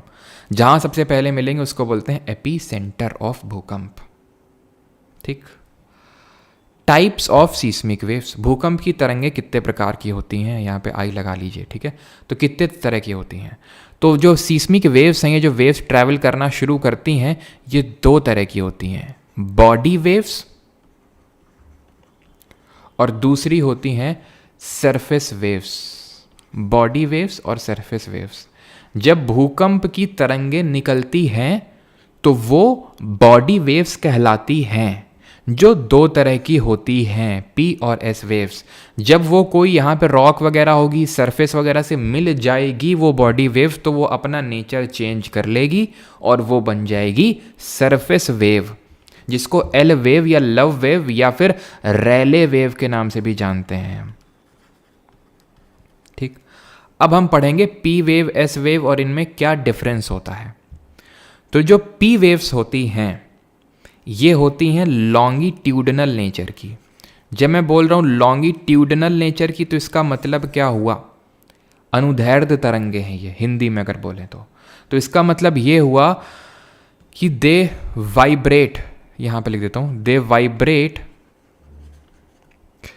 Vibrate parallel to the direction of, parallel to the direction of propagation of wave, direction of propagation of wave, ठीक है? तो यहाँ पे ऐसे वेव चल रही है, तो इनका जो डायरेक्शन ऑफ प्रोपगेशन होगा वो भी ऐसा ही होगा। तो इसकी वजह से होता ये है कि इन तरह की वेव्स में कंप्रेशन और रेयरफैक्शन क्रिएट होते हैं। ठीक है, क्या क्रिएट होते हैं?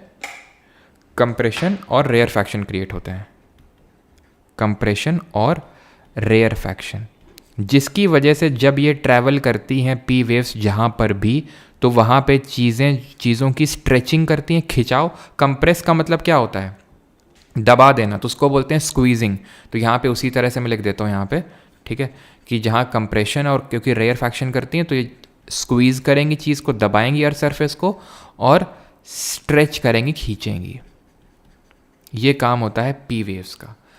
पी वेव्स जो होती हैं, चलो पहले तो एस वेव्स में के बारे में समझ लेते हैं। एस और एल वेव्स जो होती हैं ये वाइब्रेट करती हैं perpendicular to the direction of propagation of wave, perpendicularly vibrate करती हैं, इसलिए ये क्रस्ट और ट्रफ क्रिएट करती हैं, ठीक है।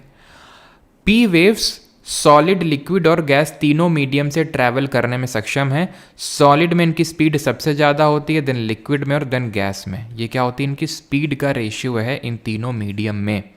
S wave resemble this sound wave, ये साउंड वेव की तरह होती हैं ये, सॉरी साउंड वेव बोल रहा हूँ, क्या बोल रहा हूँ मैं ये। पी वेव्स रिजेंबल दी साउंड वेव्स। ये जो एस वेव्स होती हैं they can travel only through solid, can travel only through solid, यानी कि सिर्फ ये ठोस से ही ट्रैवल कर सकती हैं।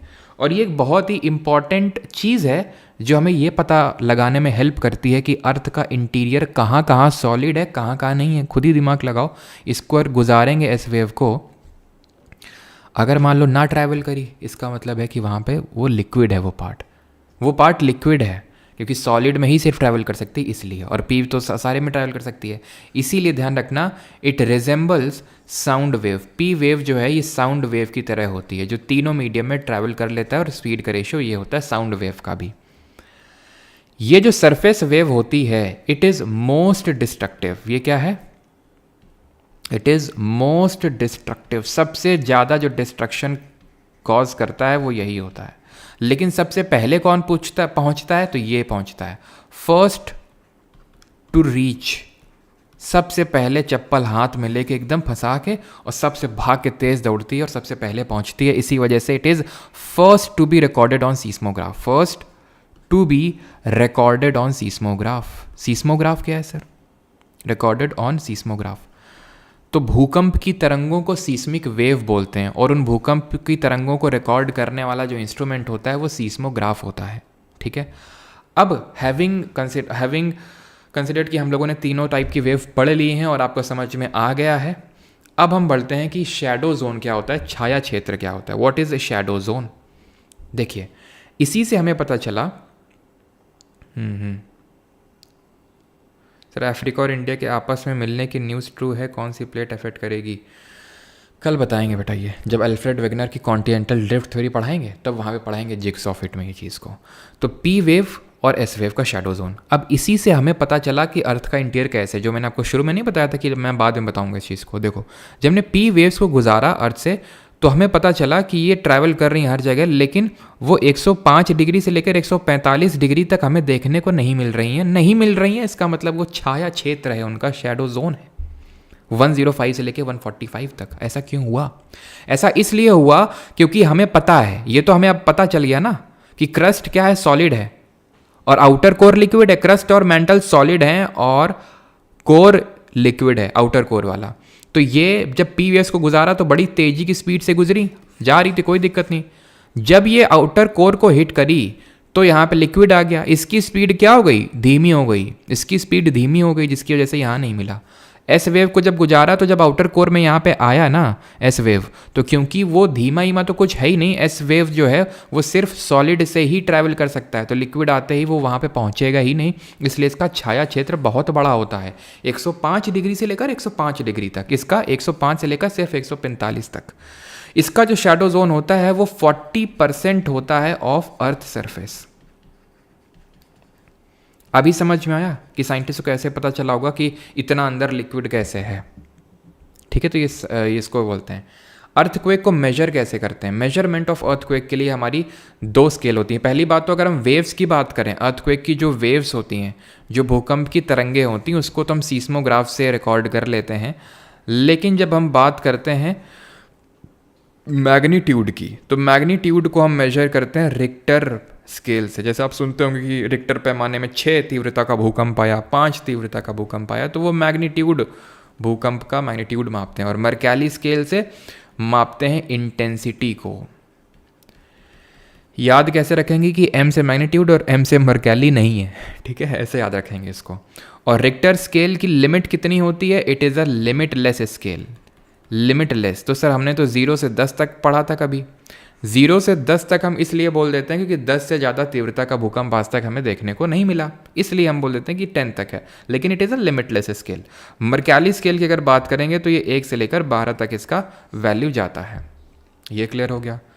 इफेक्ट्स ऑफ अर्थक्वेक क्या होते हैं? भूकंप के आने से क्या क्या हो जाता है? तो बहुत चीज़ें होती हैं। भूकंप से आने से हमारे सब जो ब्रिज कोलैप्स कर जाते हैं, हमारे जो बिल्डिंग्स वगैरह बनी होती हैं वो कोलैप्स हो जाते हैं, बहुत सारी चीज़ें होती हैं। लेकिन कुछ इंपॉर्टेंट, जैसे सुनामी आती है भूकंप से, जब भूकंप आता है तो क्यों सुनामी क्या होती है? तो सुनामी जो है यहाँ पे हमने बनाया तो था, ये था सुनामी। जब भूकंप का हाइपोसेंटर, आई रिपीट, जब अर्थक्वेक का हाइपोसेंटर समुद्र तल के नीचे हो तो सुनामी आती है। Tsunami stands for, tsunami is a Japanese term, ये एक जापानीज टर्म है जिसका मतलब होता है हार्बर वेव्स। हार्बर वेव्स, समझो इसको। ये समुद्र है, ठीक है, ये पूरा ऐसे समझ लो, ये पूरा समुद्र है। अब यहाँ पे प्लेट आपस में खिसकी, जब प्लेट आपस में खिसकेंगी तो ये पानी को डिस्प्लेस करेंगी, बड़ी भयंकर रूप से मूव होगा वो, क्योंकि ये कोई आपके घर की प्लेट नहीं है, ये भाई लिथोस्फेरिक प्लेट है ये, तो बहुत ही भयंकर ऐसी प्लेट होंगी ये, ठीक है, ऐसी प्लेट, एक इधर जा रही है एक उधर जा रही है। तो जब ऐसे एकदम से जो पानी यहाँ पे बीच में फंसा होगा तो एकदम से डिस्प्लेस होगा, और जब डिस्प्लेस होगा तो वो भी वेव्स के फॉर्म में ट्रैवल करेगा। उन्हीं वेव्स को हम बोलते हैं सुनामी, जो कि कोस्टल रीजन को अफेक्ट करते हैं। तो सुनामी कब आएगी? जब भूकंप का एपिसेंटर, जब भूकंप का एपिसेंटर या फिर हाइपोसेंटर समुद्र तल के अंदर होगा तब।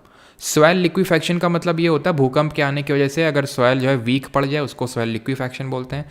लैंडस्लाइड होता है, आपको पता है ना, एकदम से जब वो होगा तो ज़मीन के बड़े बड़े टुकड़े गिरते हैं, उसको लैंडस्लाइड बोलते हैं। एवलांच क्या होता है?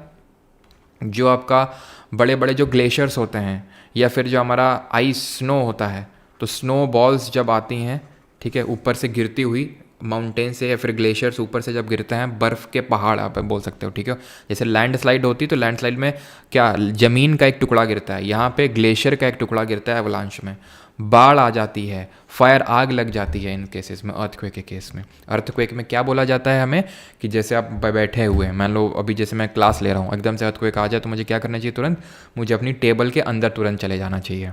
ये तुरंत हमें अर्थक्वेक में तुरंत मेजर्स लेने चाहिए, है ना। आपने बचपन में वो डीडी नेशनल में सुना देखा होगा कि वो आता था वो एडवर्टाइज़ की, छोटे बच्चे हैं टेबल में घुस जाते हैं वो, तो वो करना होगा, क्यों? सो दैट कि अगर कुछ कोलैप्स हो रूफ वगैरह तो वो हमारे सिर पे ना आके गिरे, है ना। तो ये चीज़ें होती हैं। टाइप्स ऑफ अर्थक्वेक क्या होते हैं? ये डिफरेंट टाइप्स के अर्थक्वेक हैं। अभी जो हम पढ़ रहे थे वो टेक्टोनिक अर्थक्वेक था। टेक्टोनिक का मतलब था जहाँ जो प्लेट थी आपस में स्लाइड कर रही थी, उसकी वजह से भूकंप आ रहा था, तो टेक्टोनिक अर्थक्वेक। एक्सप्लोजन अर्थक्वेक क्या होता है? आपको पता है कि माइनिंग वगैरह जब करी जाती है, ठीक है, जब हमारे इंपॉर्टेंट मिनरल्स निकालने के लिए क्या किया जाता है, यहाँ पे बड़े बड़े एक्सप्लोजिव्स रखे जाते हैं, और उन एक्सप्लोजिव्स को जब यहाँ पे रखा जाता है और उनका विस्फोट होता है तो उसकी वजह से ट्रेमर, यानी कि वो जो अंदर का जो अर्थ सरफेस है, अर्थ है, वो हिलता है, और उसकी वजह से जो अर्थक्वेक आता है वो वेव्स के फॉर्म में ट्रैवल करता है, और उसको हम बोलते हैं एक्सप्लोजन अर्थक्वेक। कोलैप्स अर्थक्वेक क्या है? तो माइंस होती हैं, ठीक है, अंडरग्राउंड माइंस होती हैं। जब किसी चीज़ की माइनिंग करनी होती है तो ऐसे केव्स बनी होती हैं, गुफाएं ऐसे बनी होती हैं, बड़ी गहरी गहरी गहरी गहरी गुफाएं बनी होती हैं ऐसे करके, बहुत गहरी गुफाएं होती है, ठीक है। अब एकदम से अगर ये कोलैप्स कर जाए, एकदम से एक कोलैप्स करेगी दूसरी तीसरी, ऐसे करके सीरीज ऑफ कोलैप्स जब होते हैं तो भी हमें झटके देखने को मिलते हैं। ये उतनी तीव्रता के नहीं होते हैं, लेकिन हाँ, लेकिन ये फिर भी आसपास के इलाकों में थोड़ा सा हिलना डुलना जो है महसूस होने को मिलता है। ठीक है, उसको बोलते हैं कोलैप्स अर्थक्वेक। वोल्केनो की वजह से जो अर्थक्वेक आता है उसको वोल्केनिक अर्थक्वेक, और रिजर्वॉयर इंड्यूस्ड अर्थक्वेक को बोलते हैं जब कोई रिजर्वॉयर बनाया जाता है, यानी डैम बनाया जाता है, डैम वगैरह, तो उसके लिए भी बहुत अंदर तक वो सारी चीज़ें प्रोसेस किया जाता है, तो उसकी वजह से जो अर्थक्वेक होता है उसको रिजर्वॉयर इंड्यूस्ड अर्थक्वेक। जैसे कि इंडिया में जब कोयना डैम बनाया गया था ना, कोयना डैम, कल नहीं सॉरी, कल मतलब एनटीपीसी वाली क्लास में पढ़ाया था मैंने। तो कोयना एक डैम है महाराष्ट्र में जो कि कृष्णा की ट्रिब्यूटरी कोयना पे बना हुआ है। तो जब ये बनाया गया था तो उसके बाद इसकी वजह से एक भूकंप हमें देखने को मिला था। तब पता चला था कि भाई ऐसे भी भूकंप आ सकते हैं, सिर्फ नेचुरली नहीं बल्कि आर्टिफिशियल, यानी कि इनको हम बोलते हैं ह्यूमन इंड्यूस्ड अर्थक्वेक्स, या फिर आर्टिफिशियल, या फिर एंथ्रोपोजेनिक। एंथ्रोपोजेनिक का मतलब क्या होता है? एंथ्रोपोजेनिक का मतलब होता है जिसमें ह्यूमंस का इन्वॉल्वमेंट हो, ह्यूमंस की वजह से जो हो, तो ह्यूमन इंड्यूस्ड अर्थक्वेक भी इनको बोलते हैं। क्लियर हो गई इतनी चीज़? हमारा आखिरी चीज़ है, आखिरी टॉपिक है, एंड दैट इज़ कि हमारा जो पूरा इंडिया है इसको 4 सीस्मिक जोन्स में डिवाइड किया गया है। टोटल 4 सीस्मिक जोन्स हैं। कौन कौन से जोन्स हैं ये आखिरी चीज़ है हमारा, ठीक है। इसके बाद हम MCQs लगाएंगे। टाइमिंग क्या है क्लास की? सुबह 10 बजे से, ठीक है, सुबह 10 AM से। तो ये जोन 2 है, ये जोन 3 है, ये जोन 4 है, ये जोन 5 है। जोन 2 जहाँ जहाँ पे एकदम लाइट ऑरेंज है तो ये लीस्ट एक्टिव है, यानी कि यहाँ पे उतने ज़्यादा भूकंप आपको देखने को नहीं मिलते हैं। ये जो क्षेत्र हो गया, ये क्षेत्र हो गया, ये सब क्या है, यहाँ पे उतने ज़्यादा भूकंप हमें देखने को नहीं मिलते हैं। देन जोन 3 पे आते हैं। जोन 3 में ये हमारे आ जाते हैं, अगर हम बात करें तो उत्तर प्रदेश का ये कुछ हिस्सा, झारखंड का कुछ हिस्सा, ये हमारा जो वेस्टर्न घाट वाला हिस्सा है। जोन 4 की जब हम बात करते हैं तो जोन 4 में गुजरात का कुछ हिस्सा, न्यू दिल्ली, ठीक है, पंजाब, दिल्ली में भी आप सुनते रहते होंगे भूकंप आया, थोड़ा सा भूकंप आया, छोटा मतलब छोटे से भूकंप आते रहते हैं, तो दिल्ली भी एक काफ़ी जोन 3 में। जोन का मतलब ये होता है सर कि 2 वाला उतना रिस्की नहीं है, 3 वाला ज़्यादा रिस्क में है, 4 वाला ज़्यादा रिस्क में है, और 5 वाला इंटेंस रिस्क में, यानी भूकंप आने के बहुत ज़्यादा तगड़े तगड़े भूकंप आने के चांसेस होते हैं। तो ये जोन 5 वाला कौन सा रीजन है? लद्दाख, जम्मू एंड कश्मीर, यानी जो पूरा हिमालयन स्ट्रेच है, पूरा हिमालयन बेल्ट है। हिमालय तो पढ़ा नहीं है अभी हमने, लेकिन आपको इतना तो पता होगा हिमालय ऊपर की साइड है, जम्मू कश्मीर, लद्दाख, हिमाचल, उत्तराखंड, और ये पूरा नॉर्थ ईस्ट का जो है ये बड़ा प्रोन है टू दी अर्थक्वेक। हमारा जो पेनिनसुलर प्लेट्यू है, प्रायद्वीपीय पठार वाला हिस्सा अगर देखें तो उतना प्रोन नहीं है अर्थक्वेक के लिए, यानी कि ज़्यादातर जो पार्ट है हमारे पेनिनसुलर प्लेट्यू का वो जोन 2 में आता है, थोड़ा बहुत जोन 3 में। गुजरात का ये वाला हिस्सा ज़्यादा प्रोन है अर्थक्वेक के लिए। और यहाँ पे आपने सुना भी होगा 2001 में आया था भुज अर्थक्वेक। भुज अर्थक्वेक आया था गुजरात के भुज में 2001 में, रफली 6.9 का आया था एग्जैक्टली। तो ऐसे 7 मतलब रिक्टर स्केल में इस भूकंप की तीव्रता मापी गई थी जो यहाँ पे आया था। अंडमान निकोबार भी ध्यान रखना, ये जोन 5 में ही आता है। ये जोन 5 में, ये जोन 5 में, ये आपका जो हिमालय का ये जो वाला जो एरिया, ये जोन 5 में। ज़्यादातर पेनिनसुलर प्लेट्यू हमारा जोन 2 में आता है। क्लियर? ये पैसिफिक, ये रिंग ऑफ फायर क्या होती है? Ring of fire Pacific ocean में वो इलाके, वो क्षेत्र, वो points which are more prone to volcanic activity and, volcano के बारे में आज नहीं, कल के लेक्चर में पढ़ेंगे, ठीक है। More prone to volcanic activity and earthquakes is called as ring of fire. क्योंकि पैसिफिक में है तो इसको पैसिफिक रिंग ऑफ फायर, या फिर इसको हम सरकम पैसिफिक बेल्ट भी बोल देते हैं। ये आप देख सकते हैं, ये जो पूरा आप क्षेत्र देख रहे हैं जो रेड से है, इट इज़, अब इसका इतना ज़्यादा वोल्केनिक एक्टिविटी और यहाँ पे अर्थक्वेक आते हैं कि आप ये समझ लो कि जितने भी वोल्केनो हैं पूरी अर्थ सरफेस में, पूरे मतलब अर्थ में, तो उसके 75% वोल्केनो, 75% तो सिर्फ इसी बेल्ट में ही है। जितने अर्थक्वेक आते हैं, जितने भी भूकंप आते हैं देखने को मिलते हैं, उसमें से 90% तो यहीं पे ही आते हैं। इतना ज़्यादा प्रोन है ये। यहीं पे आप देखिए जापान, इंडोनेशिया जैसी कंट्रीज़, ये सब यहीं पे लोकेटेड हैं। तभी तो इंडोनेशिया में आए दिन, मतलब हर महीने हम करंट अफेयर्स में पढ़ते हैं कि क्रोकाटोआ करके है यहाँ पे इंडोनेशिया में, वहाँ पे वोल्केनिक एक्टिविटी हो गई, भूकंप आ गया जापान में। तो ये क्योंकि सरकम पैसिफिक बेल्ट या फिर पैसिफिक रिंग ऑफ फायर में लोकेटेड हैं, which are very prone to the earthquakes. Lecture होता है ख़त्म, करेंगे अब क्वेश्चंस, ठीक है। चलिए क्वेश्चंस पे आते हैं जल्दी से।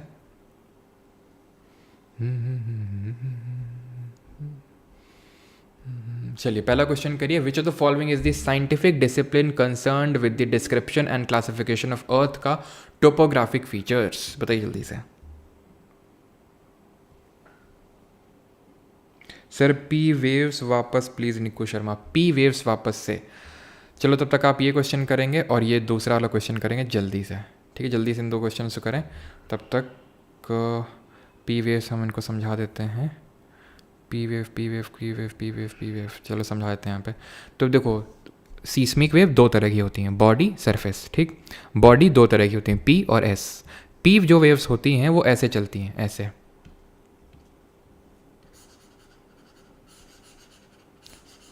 तो ये कंप्रेशन रेयरफैक्शन। तो जहाँ कंप्रेशन कर रही हैं वहाँ पे ये मतलब जहाँ पे कंप्रेशन हो रहा है वहाँ स्क्वीजिंग, और जहाँ पे ये रेयरफैक्शन है वो उसको स्ट्रेचिंग बोलते हैं, ठीक है? अब ये पी वेव एस वेव, मैंने बोला बॉडी वेव के 2 प्रकार हैं। पी वेव सबसे जल्दी पहुँचती हैं, they are first to be recorded on the seismograph. ये साउंड वेव की तरह होती हैं, कैसी? लॉन्गिट्यूडनल नेचर की, यानी वो उसी डायरेक्शन में वाइब्रेट करती हैं जिस डायरेक्शन में वो चल रही हैं। इस डायरेक्शन में चल रही हैं, इसी डायरेक्शन में तो ऐसे वाइब्रेट कर रही हैं, ऐसे ऐसे ऐसे ऐसे ऐसे, जिस डायरेक्शन में चल रही हैं उसी में। ये क्योंकि साउंड वेव की तरह होती है रिजेंबल, तो साउंड वेव की खासियत तो ये होती है सॉलिड में सबसे तेज चलती है, लिक्विड में देन गैस में। क्लियर हो गया पी वेव्स, ठीक है? और एस वेव सिर्फ सॉलिड में ट्रैवल कर सकती है, ठीक है? चलिए, तो पहला क्वेश्चन का आंसर क्या होगा? टोपोग्राफिक का यहाँ पे बात हो रहा है, तो सर इसका आंसर जियोमॉर्फोलॉजी होगा। आप अच्छा जियोलॉजी ऑप्शन में नहीं था, जियोलॉजी ऑप्शन में होता तो शायद आप में से काफ़ी लोग मार देते जियोलॉजी। तो जियोमॉर्फोलॉजी होता है जहाँ पे हम अर्थ की टोपोग्राफिक फीचर्स यानी कि माउंटेन वैलीज़ ये सब ऊपर जो अर्थ सरफेस के ऊपर है उसमें पढ़ते हैं। जियोलॉजी क्या होता है? अंदर की जो चीज़ें पढ़ते हैं, और अंदर वाले के फादर कौन है हमारे? जेम्स हटन जी हैं, option number C. Alfred Wegener के बारे में कल पढ़ेंगे हम लोग, ठीक है? The forces which act in the interior of the earth are called as, ये भी मैंने पढ़ाया नहीं है आपको, ये भी आई थिंक परसों वाली क्लास में हम देखेंगे। इनको अंतर्जात एंडोजेनिक फोर्सेस बोलते हैं, इसको आप छोड़ सकते हैं, ठीक है? मतलब पढ़ा नहीं ना इसलिए वे छोड़ रहे हैं। अगला क्वेश्चन करिए जल्दी से। अगला क्वेश्चन है हमारा, and that is which theory describes the collective, अरे यार ये भी नहीं करना है अभी, ठीक है? आंसर तो इसका मिलानकोविच थ्योरी होगा, लेकिन इसको भी कल करेंगे हम लोग। पता नहीं मैं क्वेश्चन हटाता हूँ, ये हटते क्यों नहीं है? कल भी ऐसे मैंने हटाए थे, नहीं हटे थे, फिर से वो आ गए थे, फिर आज इन्होंने धोखा दे दिया, मैंने क्वेश्चन हटाए थे, ठीक है? आंसर इसका मिलानकोविच होगा। ये बताता है कि किस तरह से जो अर्थ मूव कर रही है, अर्थ की सरफेस जो हमारी प्लेट मूव कर रही है, तो वो क्लाइमेट पे कैसा इंपैक्ट डाल रही है। अभी आपका जो CHSL का पेपर हुआ था उसी में क्वेश्चन पूछा। सर फादर ऑफ ज्योग्राफी इराटोस्थेनीस को बोलते हैं, ठीक है? फादर ऑफ ज्योग्राफी इराटोस्थेनीस को बोलते हैं वैसे, ठीक है? तो मिलानकोविच थ्योरी होती है वैसे तो, कि किस तरह इनका मूवमेंट क्लाइमेट को इफेक्ट करता है, तो मिलानकोविच थ्योरी होती है। Then dash is the study of distribution of movement of water both on below the surface as well as the impact of human activity on water availability। तो water हो रहा है तो वैसी बात है हाइड्रोलॉजी होगा, ऑप्शन नंबर बी। इकोलॉजी तो हम पढ़ेंगे क्या होता है बाद में। Highly viscous mechanically weak and ductile region of earth's upper mantle is called as, पृथ्वी के ऊपरी मेंटल के अत्यधिक चिपचिपे यांत्रिक रूप से कमजोर और लचीले क्षेत्र को क्या कहा जाता है? इसको हम बोलते हैं एस्थेनोस्फीयर। लिथोस्फीयर स्थल मंडल आप जानते हैं, एस्थेनोस्फीयर के ऊपर वाला जो भाग होता है जिसमें कि हमारा क्या आता है? पूरा क्रस्ट प्लस अपर सॉलिड मेंटल, ठीक है? मेसोस्फीयर तो एक एटमॉस्फेयर की लेयर होती है। The point on the surface nearest to the focus of the earthquake is called as, ये क्या है? फोकस है, जिसको हम किस नाम से जानते हैं? हाइपोसेंटर के नाम से। वो पूछ क्या रहा है? पॉइंट इसके जो नियरेस्ट है, तो नियरेस्ट जो होता है वो होता है एपिसेंटर भूकंप का, ऑप्शन नंबर बी।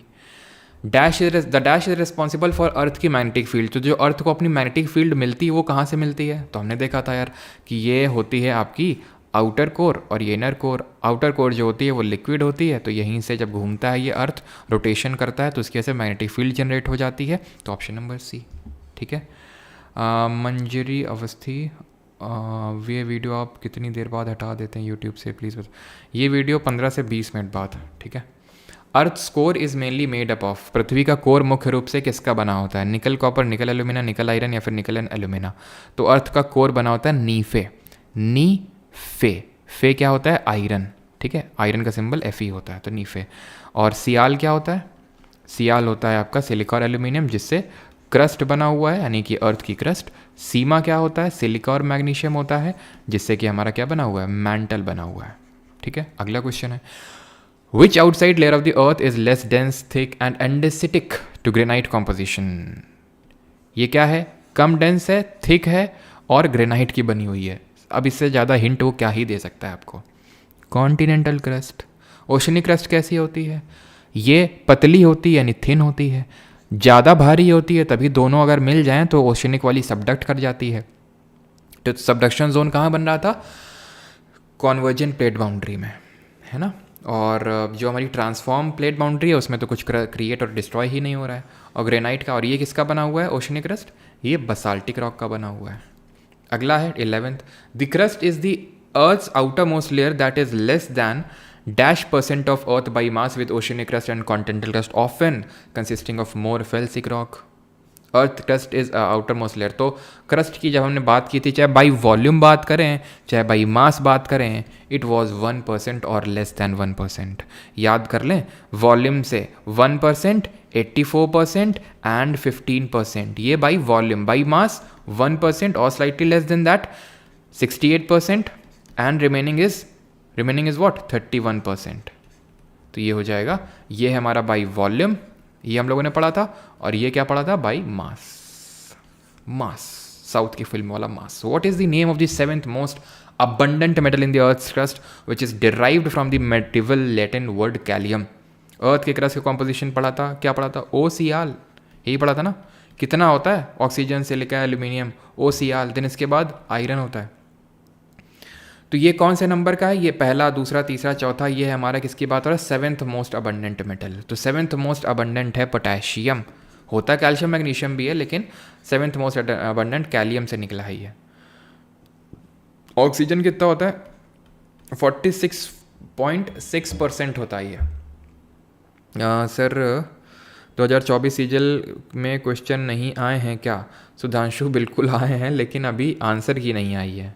ठीक है, आंसर की जब आ जाएगी तो उसके बाद वो भी करवा देंगे, क्योंकि आंसर की आई थिंक आज कल में आ जाने वाली है, तो वो तभी मैं करवा दूंगा ऐड करके। अब एग्जैक्टली क्वेश्चन ऐड करना पड़ता है ना, अब ऑप्शन में क्या था।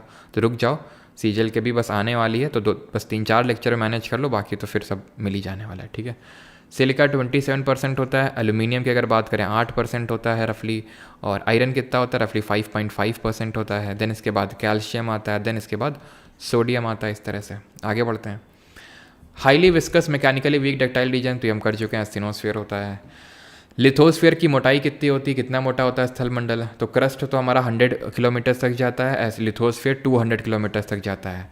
मैंटल कहाँ तक जाता है? मैंटल जाता है 2900 किलोमीटर तक, आउटर कोर 5100 किलोमीटर तक, और इनर कोर तो वैसे बात है अर्थ की रेडियस तक जाएगा। अगला है द मोहोज डिसकॉन्टिन्यूटी। देखो, हम मोहोरोविक पूरा नाम होता है, लेकिन हम इन शॉर्ट मोहो बोलते हैं उसको। मोहो डिसकॉन्टिन्यूटी किसको सेपरेट करती है? तो भाई ये है क्रस्ट, ये है मेंटल और ये है कोर। ये है आपका अपर क्रस्ट, ये इनको मेंटल का डिवीजन और कोर का डिवीजन। कोई मुझे मतलब मोहो, यानी क्रस्ट और मेंटल, खत्म, क्रस्ट और मेंटल। कोई मुझे रेड गुलाब ला दो। The layer of earth that separates the crust from the core. तो क्रस्ट को कोर से कौन अलग करता है? तो सर क्रस्ट और कोर के बीच में ये तो डायरेक्ट डिसकॉन्टिन्यूटी पूछ रहा है, ये डिसकॉन्टिन्यूटी नहीं पूछ रहा है, ये लेयर पूछ रहा है, डिसकॉन्टिन्यूटी नहीं पूछ रहा। तो लेयर कौन सी है सबसे मोटी? मेंटल है, ऑप्शन नंबर सी। मैच करवाइए, यही क्वेश्चन, अच्छा स्टेनो का क्वेश्चन है, और ये सीजल मेंस में भी पूछा है इसने, आई थिंक एग्जैक्टली ऐसे पूछा था। तो OCl ऐसे ही मैच कर सकते थे। अगर आपको परसेंटेज नहीं भी पता तो आपको पता है OCl, O सबसे ज़्यादा है, तो यानी इसको C मिलेगा। देन उसके बाद सेकंड नंबर का हाईएस्ट कौन सा नंबर है? ये है, तो इसको B मिल जाएगा। देन तीसरे नंबर का हाईएस्ट कौन सा है? A वाला है, तो इसको A मिल जाएगा, बच गया ये D। तो CBAD क्या आंसर हो जाएगा? CBAD option number C। What is the correct sequence of layer? देख रहे हैं कितने बेसिक से क्वेश्चन है, लेकिन टफ भी आ सकते हैं, टफ भी आ जाते हैं। तो सबसे पहले हमारी क्रस्ट आती है, देन मेंटल आती है, देन कोर आती है, तो option number B will be the correct answer. 20th, which of the following is a large group of rock forming silicate minerals that constitutes more than 50% of earth crust and is widely used in the glass and ceramic industries. PYQ series की book launch कीजिए please, helpful होगा। प्रीति सुधा दास। अच्छा ठीक है, क्या हम इसके notes बनाएं? अगर ना बनाएं तो हमारे सर नोट्स प्रोवाइड करा दो जल्दी से जल्दी, जिससे हिंदी मीडियम वालों को भी प्रॉब्लम नहीं आए। आशु बस जल्दी प्रोवाइड हो जाएंगे, चिंता ना करो, ठीक है। आपका हुक्म सर आँखों पे। फेल्डस्पार हमने पढ़ा था, ये क्या होते हैं? एल्यूमिनो सिलिकेट्स होते हैं। मैंने आपको बताया था क्रस्ट हमारा मोस्टली OCl, तो ये जो सिलिका और एल्यूमिनियम की जो रॉक्स होते हैं उनको फेल्डस्पार बोलते हैं। अगला क्वेश्चन करिए, थोड़ा स्टेटमेंट वाला क्वेश्चन है, ये इसी बार के CPO के पेपर में पूछा गया था। करिए जरा इसका। Please sir also repeat P wave shadow zone. लो एक साथ तुम लोग नहीं पूछ सकते हो। पी वेव का शैडो जोन रिपीट करो है, जल्दी से इस क्वेश्चन करो, तब तक हम यहाँ पी वेव का शैडो जोन को समझा देते हैं, ठीक है। ये हमारी अर्थ है, ठीक है। एक सेकेंड, क्वेश्चन तब तक सब लोग अटेम्प्ट करेंगे। ये अर्थ सरफेस है, ठीक है। अर्थ का क्रस्ट है और मेंटल है और कोर है। कोर को मैं बना देता हूँ, क्रस्ट और मेंटल को नहीं बना रहा हूँ क्योंकि दोनों सॉलिड हैं। तो पी वेव क्या होता है, पी वेव को जब हम गुजारे ऐसे ऐसे करके, तो पी वेव जा रही थी ऐसे ऐसे करके, खूब जा रही थी, कोई दिक्कत नहीं। लेकिन जैसे ही कोर को हिट करी तो यार ये उसकी स्पीड स्लो हो गई, थोड़ी सी स्पीड स्लो हो गई। यहाँ तो कोई दिक्कत नहीं थी, लेकिन जब इसको हिट करी तो स्पीड स्लो हो गई। तो स्लो होने की वजह से ऐसा हो गया। क्यों स्लो हो गई? क्योंकि हमने पढ़ा था पी वेव्स की स्पीड सबसे ज़्यादा सॉलिड में, देन लिक्विड में, देन गैस में। इसकी वजह से ये यहाँ पे हमें देखने को मिली ही नहीं। ये जोन है 105 से लेकर 145 तक, तो इसका शैडो जोन हो जाता है, ठीक है। अब when the stress on the edge overcomes the friction, there is an earthquake, that is release of energy in waves that travel through earth crust and causes the shaking that we feel. ये तो वही definition है, हमने पढ़ा था। Earthquake क्या होता है? शेकिंग ऑफ अर्थ होता है। कहाँ पे? Along the fault line. Fault क्या होता है? Break in rocks. वेव्स के फॉर्म में ट्रैवल करता है। Body wave, surface wave. Body wave दो तरह की होती हैं, P waves, S waves. P wave सबसे पहले पहुंचती हैं और जो सरफेस वेव होती हैं वो सबसे ज़्यादा डिस्ट्रक्टिव होती हैं। An earthquake cannot be identified as a foreshock until after a larger earthquake in the same area। का तुम लोगों ने सुना होगा कि जब भूकंप वगैरह आता है तो ये जो हमारे जानवर होते हैं, गाय भैंस, इन सबको पहले ही आभास हो जाता है। ये पहले ही कुछ ना कुछ एक्टिविटी करना स्टार्ट कर देते हैं।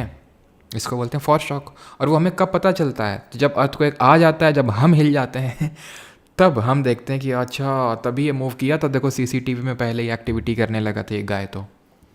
तो फॉरशॉक क्या होता है? जो पहले हल्का सा ट्रेमर होता है, जो हमें उतना ज़्यादा फील नहीं होता है, वो होता है फॉरशॉक। तो फॉरशॉक को हम आइडेंटिफाई तब तक नहीं कर सकते हैं जब तक कि एक बड़ा अर्थक्वेक ना आ जाए, जब तक हमें ये ना पता चल जाए कि अर्थक्वेक आ गया है। तो जब अर्थक्वेक आता है बड़ा, तब हमें पता चलता है। इससे पहले जो हल्का सा ट्रेमर हुआ था, दैट वाज अ फॉरशॉक, यानी कि एक्चुअल अर्थक्वेक आने से पहले जो हल्का सा शॉक मिला, दैट वाज फॉरशॉक। तो दोनों सही है।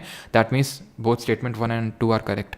विच of the following is not one of the major tectonic plate? बड़ा आसान है ये, आपका सीपीओ 2022 से पूछा गया। मेजर टेक्टोनिक प्लेट हमने कितनी पढ़ी है? 7 जो कॉन्टिनेंट या फिर एक किसी महासागर के नाम है। महासागर तो एक ही है, पैसिफिक, जिस पे किसी प्लेट का नाम है, तो पैसिफिक है, अफ्रीका है।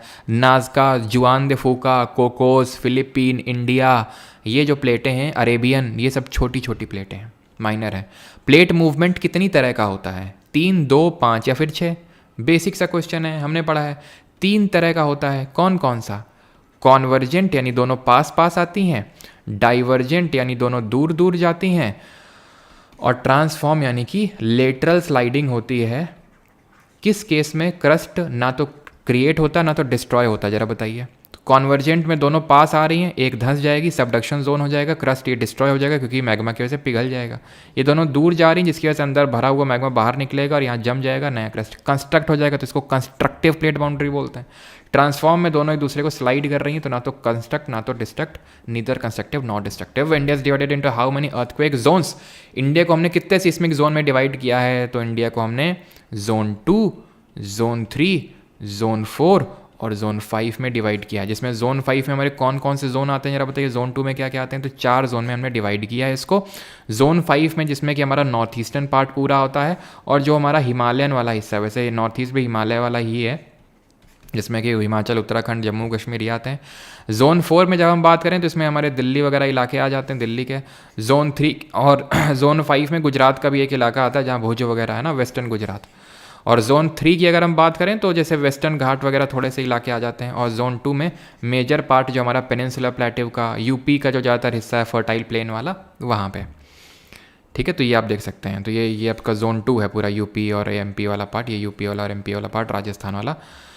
ये जोन 5 है आपका, ये जोन 4 है गुजरात का। चलिए आखिरी क्वेश्चन करते हैं। Which among the following occur when 2 tectonic plate are moving past each other with different speed? जब दोनों एक दूसरे को लेटरल स्लाइडिंग करती हैं, मूविंग पास्ट ईच अदर उसी को बोलते हैं, अलग अलग गति से एक दूसरे के आगे बढ़, moving past each other. Moving past each other का मतलब वही है, एक इधर और एक इधर, तो क्या बोलते हैं उसको?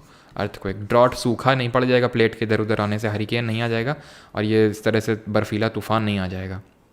विच of the following earthquake waves are longitudinal waves? तो किन वेव्स कौन सी लॉन्गिट्यूडनल होती हैं? तो मैंने आपको बताया था body wave, surface waves. Body 2 की हैं, पी और एस। तो मैंने बताया सिर्फ पी वेव्स ही आपकी लॉन्गिट्यूडनल होती हैं, अनुदैर्ध्य होती हैं, यानी कि vibrate vibrate parallelly in the direction, vibrate parallel to the direction of propagation of waves, जिसकी वजह से स्ट्रेचिंग और स्क्वीजिंग होती है। सबसे पहले रिकॉर्ड होती है सीस्मोग्राफ में, बिकॉज सबसे पहले चप्पल हाथ में फंसा के जल्दी से दौड़ के जाती है ना।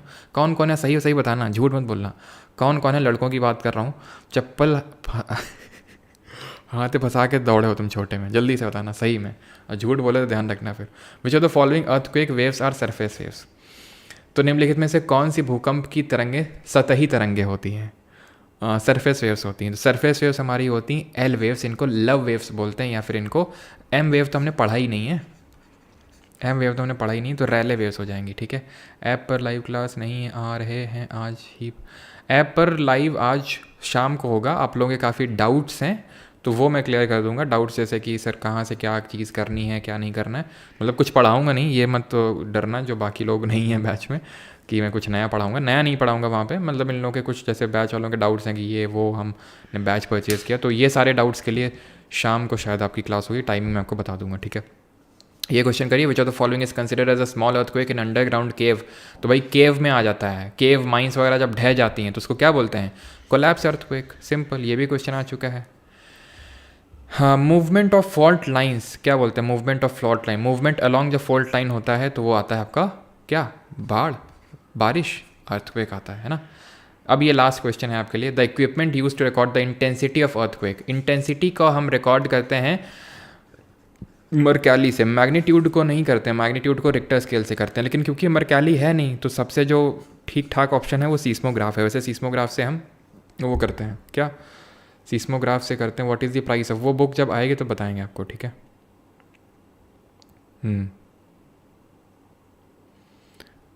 टाइमिंग आपको बता देंगे, टाइमिंग। यस यस, सभी लोग सभी लोग यहाँ पे हैं। पायरोमीटर से क्या करते हैं? पायरोमीटर, तो पायरोमीटर से जो बहुत हाई हाई जो टेम्परेचर्स होते हैं ना तो उनको मेजर करते हैं पायरोमीटर से। बैरोमीटर से प्रेशर को मेजर करते हैं, ठीक है, प्रेशर को, ठीक है, इससे टेम्परेचर को मेजर करते हैं। कैलोरीमीटर से तो इससे भी टेम्परेचर वगैरह को मेजर करते हैं। ठीक है, अब ठीक है सभी का। The theory of plate tectonic proposes that earth lithosphere is divided into how many major and sub minor plates, तो हाउ मेनी मेजर हैं? 7 मेजर हैं और सब माइनर हैं। कितने क्वेश्चन और बाकी हैं? 2 क्वेश्चन है, होमवर्क है तुम्हारे लिए। ठीक है, पैसिफिक रिंग ऑफ फायर क्या है ये आपको बताना है। ठीक है, लास्ट में देखा था।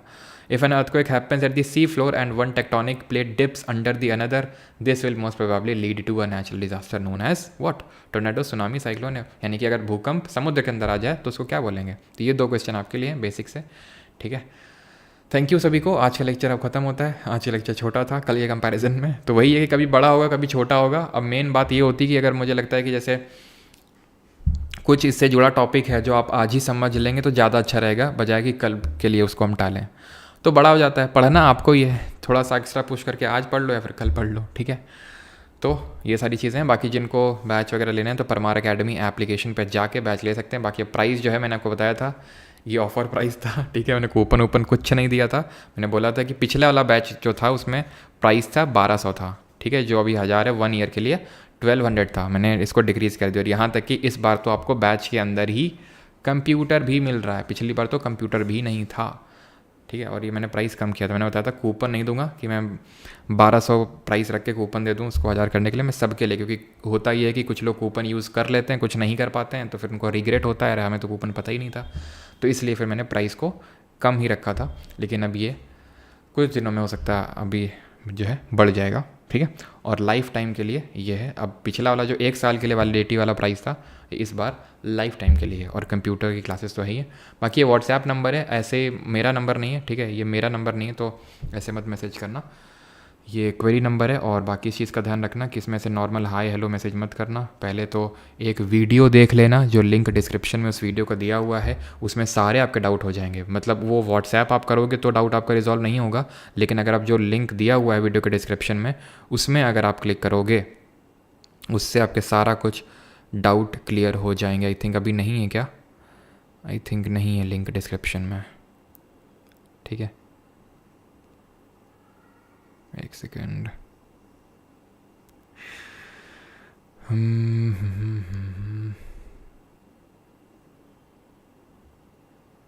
ठीक है, आई थिंक डिस्क्रिप्शन में नहीं है, आप सर्च कर लेना परमार SSC GK बैच 3.0, तो वहाँ पे आपको मिल जाएगा। बाकी व्हाट्सएप पे अवॉइड करना, क्योंकि बहुत सारे लोगों के डाउट करी रहती हैं इसलिए, ठीक है। बाकी बुक आपको जल्दी देखने को मिल जाएगी।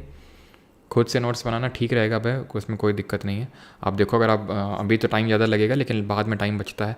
खुद के नोट्स ज़्यादा बेटर रहते हैं रिवीजन करने में, लेकिन जो आपको नोट्स यहाँ मिलेंगे वो भी एकदम बेस्ट ही नोट्स हैं। आप एक बार देख सकते हो, अगर आपको खुद से बनाना है कोई दिक्कत वाली बात नहीं, आप बना सकते हैं। बहुत अच्छे होते हैं खुद के नोट्स रिवाइज करना। और ये लेक्चर कुछ देर में प्राइवेट हो जाएगा 15-20 मिनट में, तो मैं इसीलिए बता रहा हूँ कि अगर किसी को छूट गया है तो जल्दी से उस चीज़ को कवर कर लें, ठीक है। Thank you. बाकी बैच वाले आज आपका क्लास रहेगा शाम को, मैं आपको टाइम बता दूंगा, बिकॉज अभी तो थोड़ा सा मुझे एक जगह जाना था, तो अभी तो कब जिस हिसाब से मैं लौटूंगा तो उस हिसाब से आपको क्लास बता दूंगा। शाम के टाइम होगी है, तो वहाँ पे मैं आपके सारे जो भी डाउट्स वगैरह हैं वो आपके क्लियर कर दूंगा, ठीक है। चलिए क्वेश्चन 23 देखो, एक सेकंड देखते हैं। The plate movements on the classified into, क्या दिक्कत है इसमें? दिक्कत क्या है इसमें? 23 देखो तो देख लिया, क्या देखना है इसमें? टाइमिंग चेंज मत करिएगा। हाँ चेंज नहीं होगी। सुपर चैट देखिए प्लीज़। दीपेंदु तुमने क्या किया? सुपर चैट कब कर दिया? अभी तक तो मुझे दिखा नहीं। सुपर चैट बाद में कैसे देखते हैं, किसी को पता है क्या? एक टाइम तक ही रहता है क्या? सर बुक कब तक आ रही है? बुक जल्दी आ रही है। बुक में इतनी बार तो बोल चुका हूँ आपको कि बस थोड़ा सा 4-5-6 दिन का समय दे दो, बिकॉज प्रिंट होने में वो, क्योंकि बहुत सारी है ना। मैं अलग अलग सोच रहा हूँ कि हिस्ट्री अलग, ज्योग्राफी अलग, पॉलिटी अलग। आपको एक साथ मतलब ऑर्डर करना रहेगा तो आप कर सकते हैं, लेकिन अलग अलग बुकलेट के फॉर्म में रहेंगी, पतली पतली। मतलब ऐसे फ़ोटो कॉपी टाइप आपको नहीं लगेगा, वो बुक की तरह ही आपको लगेगा। एकदम हार्ड कवर होगा, एकदम बुक वाली फील आएगी आपको उसमें, ठीक है। वॉल एनलाइन बेल्ट, सुरेश मैंने को कल या परसों भी समझाया था। वॉल एनलाइन बेल्ट क्या होता है? आउटर कोर अर्थ का रोटेशन होता है, तो आउटर कोर जो लिक्विड होता है वो घूमता है वो भी, तो उसकी वजह से अर्थ मैग्नेटिक फील्ड जनरेट करता है। वो मैग्नेटिक फील्ड जहाँ जहाँ होती है उसको, एक बेल्ट को वॉन एलन जी ने डिस्क्राइब किया था, तो वॉन एलन बेल्ट बोलते हैं उसको। Hypo centre, focus, AP centre बता दो। हाइपो सेंटर और फोकस एक ही चीज़ होते हैं। जहाँ भूकंप की एनर्जी रिलीज़ होती है सबसे पहले, वो फोकस होता है, हाइपो सेंटर। इसी को ही हाइपो सेंटर बोलते हैं। और जहाँ पे सारे डायरेक्शन में ट्रैवल करती हैं, सबसे नियरेस्ट जो पॉइंट होता है इसके ऊपर, इसको एपी सेंटर बोलते हैं, ठीक है। आई थिंक अब किसी को डाउट नहीं है। I love your teaching way, thank you सभी को। क्वेश्चन 33 अच्छा बोलना चाह रहे हैं क्या? सब करवा लो हैं। 33 2 क्वेश्चन दिए, वो भी तुमसे ना हो रहे हैं। पैसिफिक रिंग ऑफ फायर क्या बताया था? जहाँ पे वोल्केनो और अर्थक्वेक ज़्यादा आते हैं, सब करवा लो हम ही से तुम। चलो थैंक यू, मिलते हैं कल, ठीक है। कल लेक्चर होगा हम लोगों का, जहाँ पे हम रॉक से क्वेश्चन आते हैं। बहुत इंपॉर्टेंट टॉपिक है रॉक वाला बहुत इंपॉर्टेंट है। नहीं तो आप सर्च, कल ही मैं आपको MCQ कराऊंगा तो खुद ही आपको पता चल जाएगा कितना इंपॉर्टेंट है रॉक वाला टॉपिक। बहुत इंपॉर्टेंट है। बुक का प्राइस मीडियम रखिएगा। हाँ मीडियम ही रखेंगे, बिल्कुल मिनिमम से मिनिमम जितना हो सकता है, ठीक है, क्योंकि वो नॉर्मल फ़ोटो कॉपी नहीं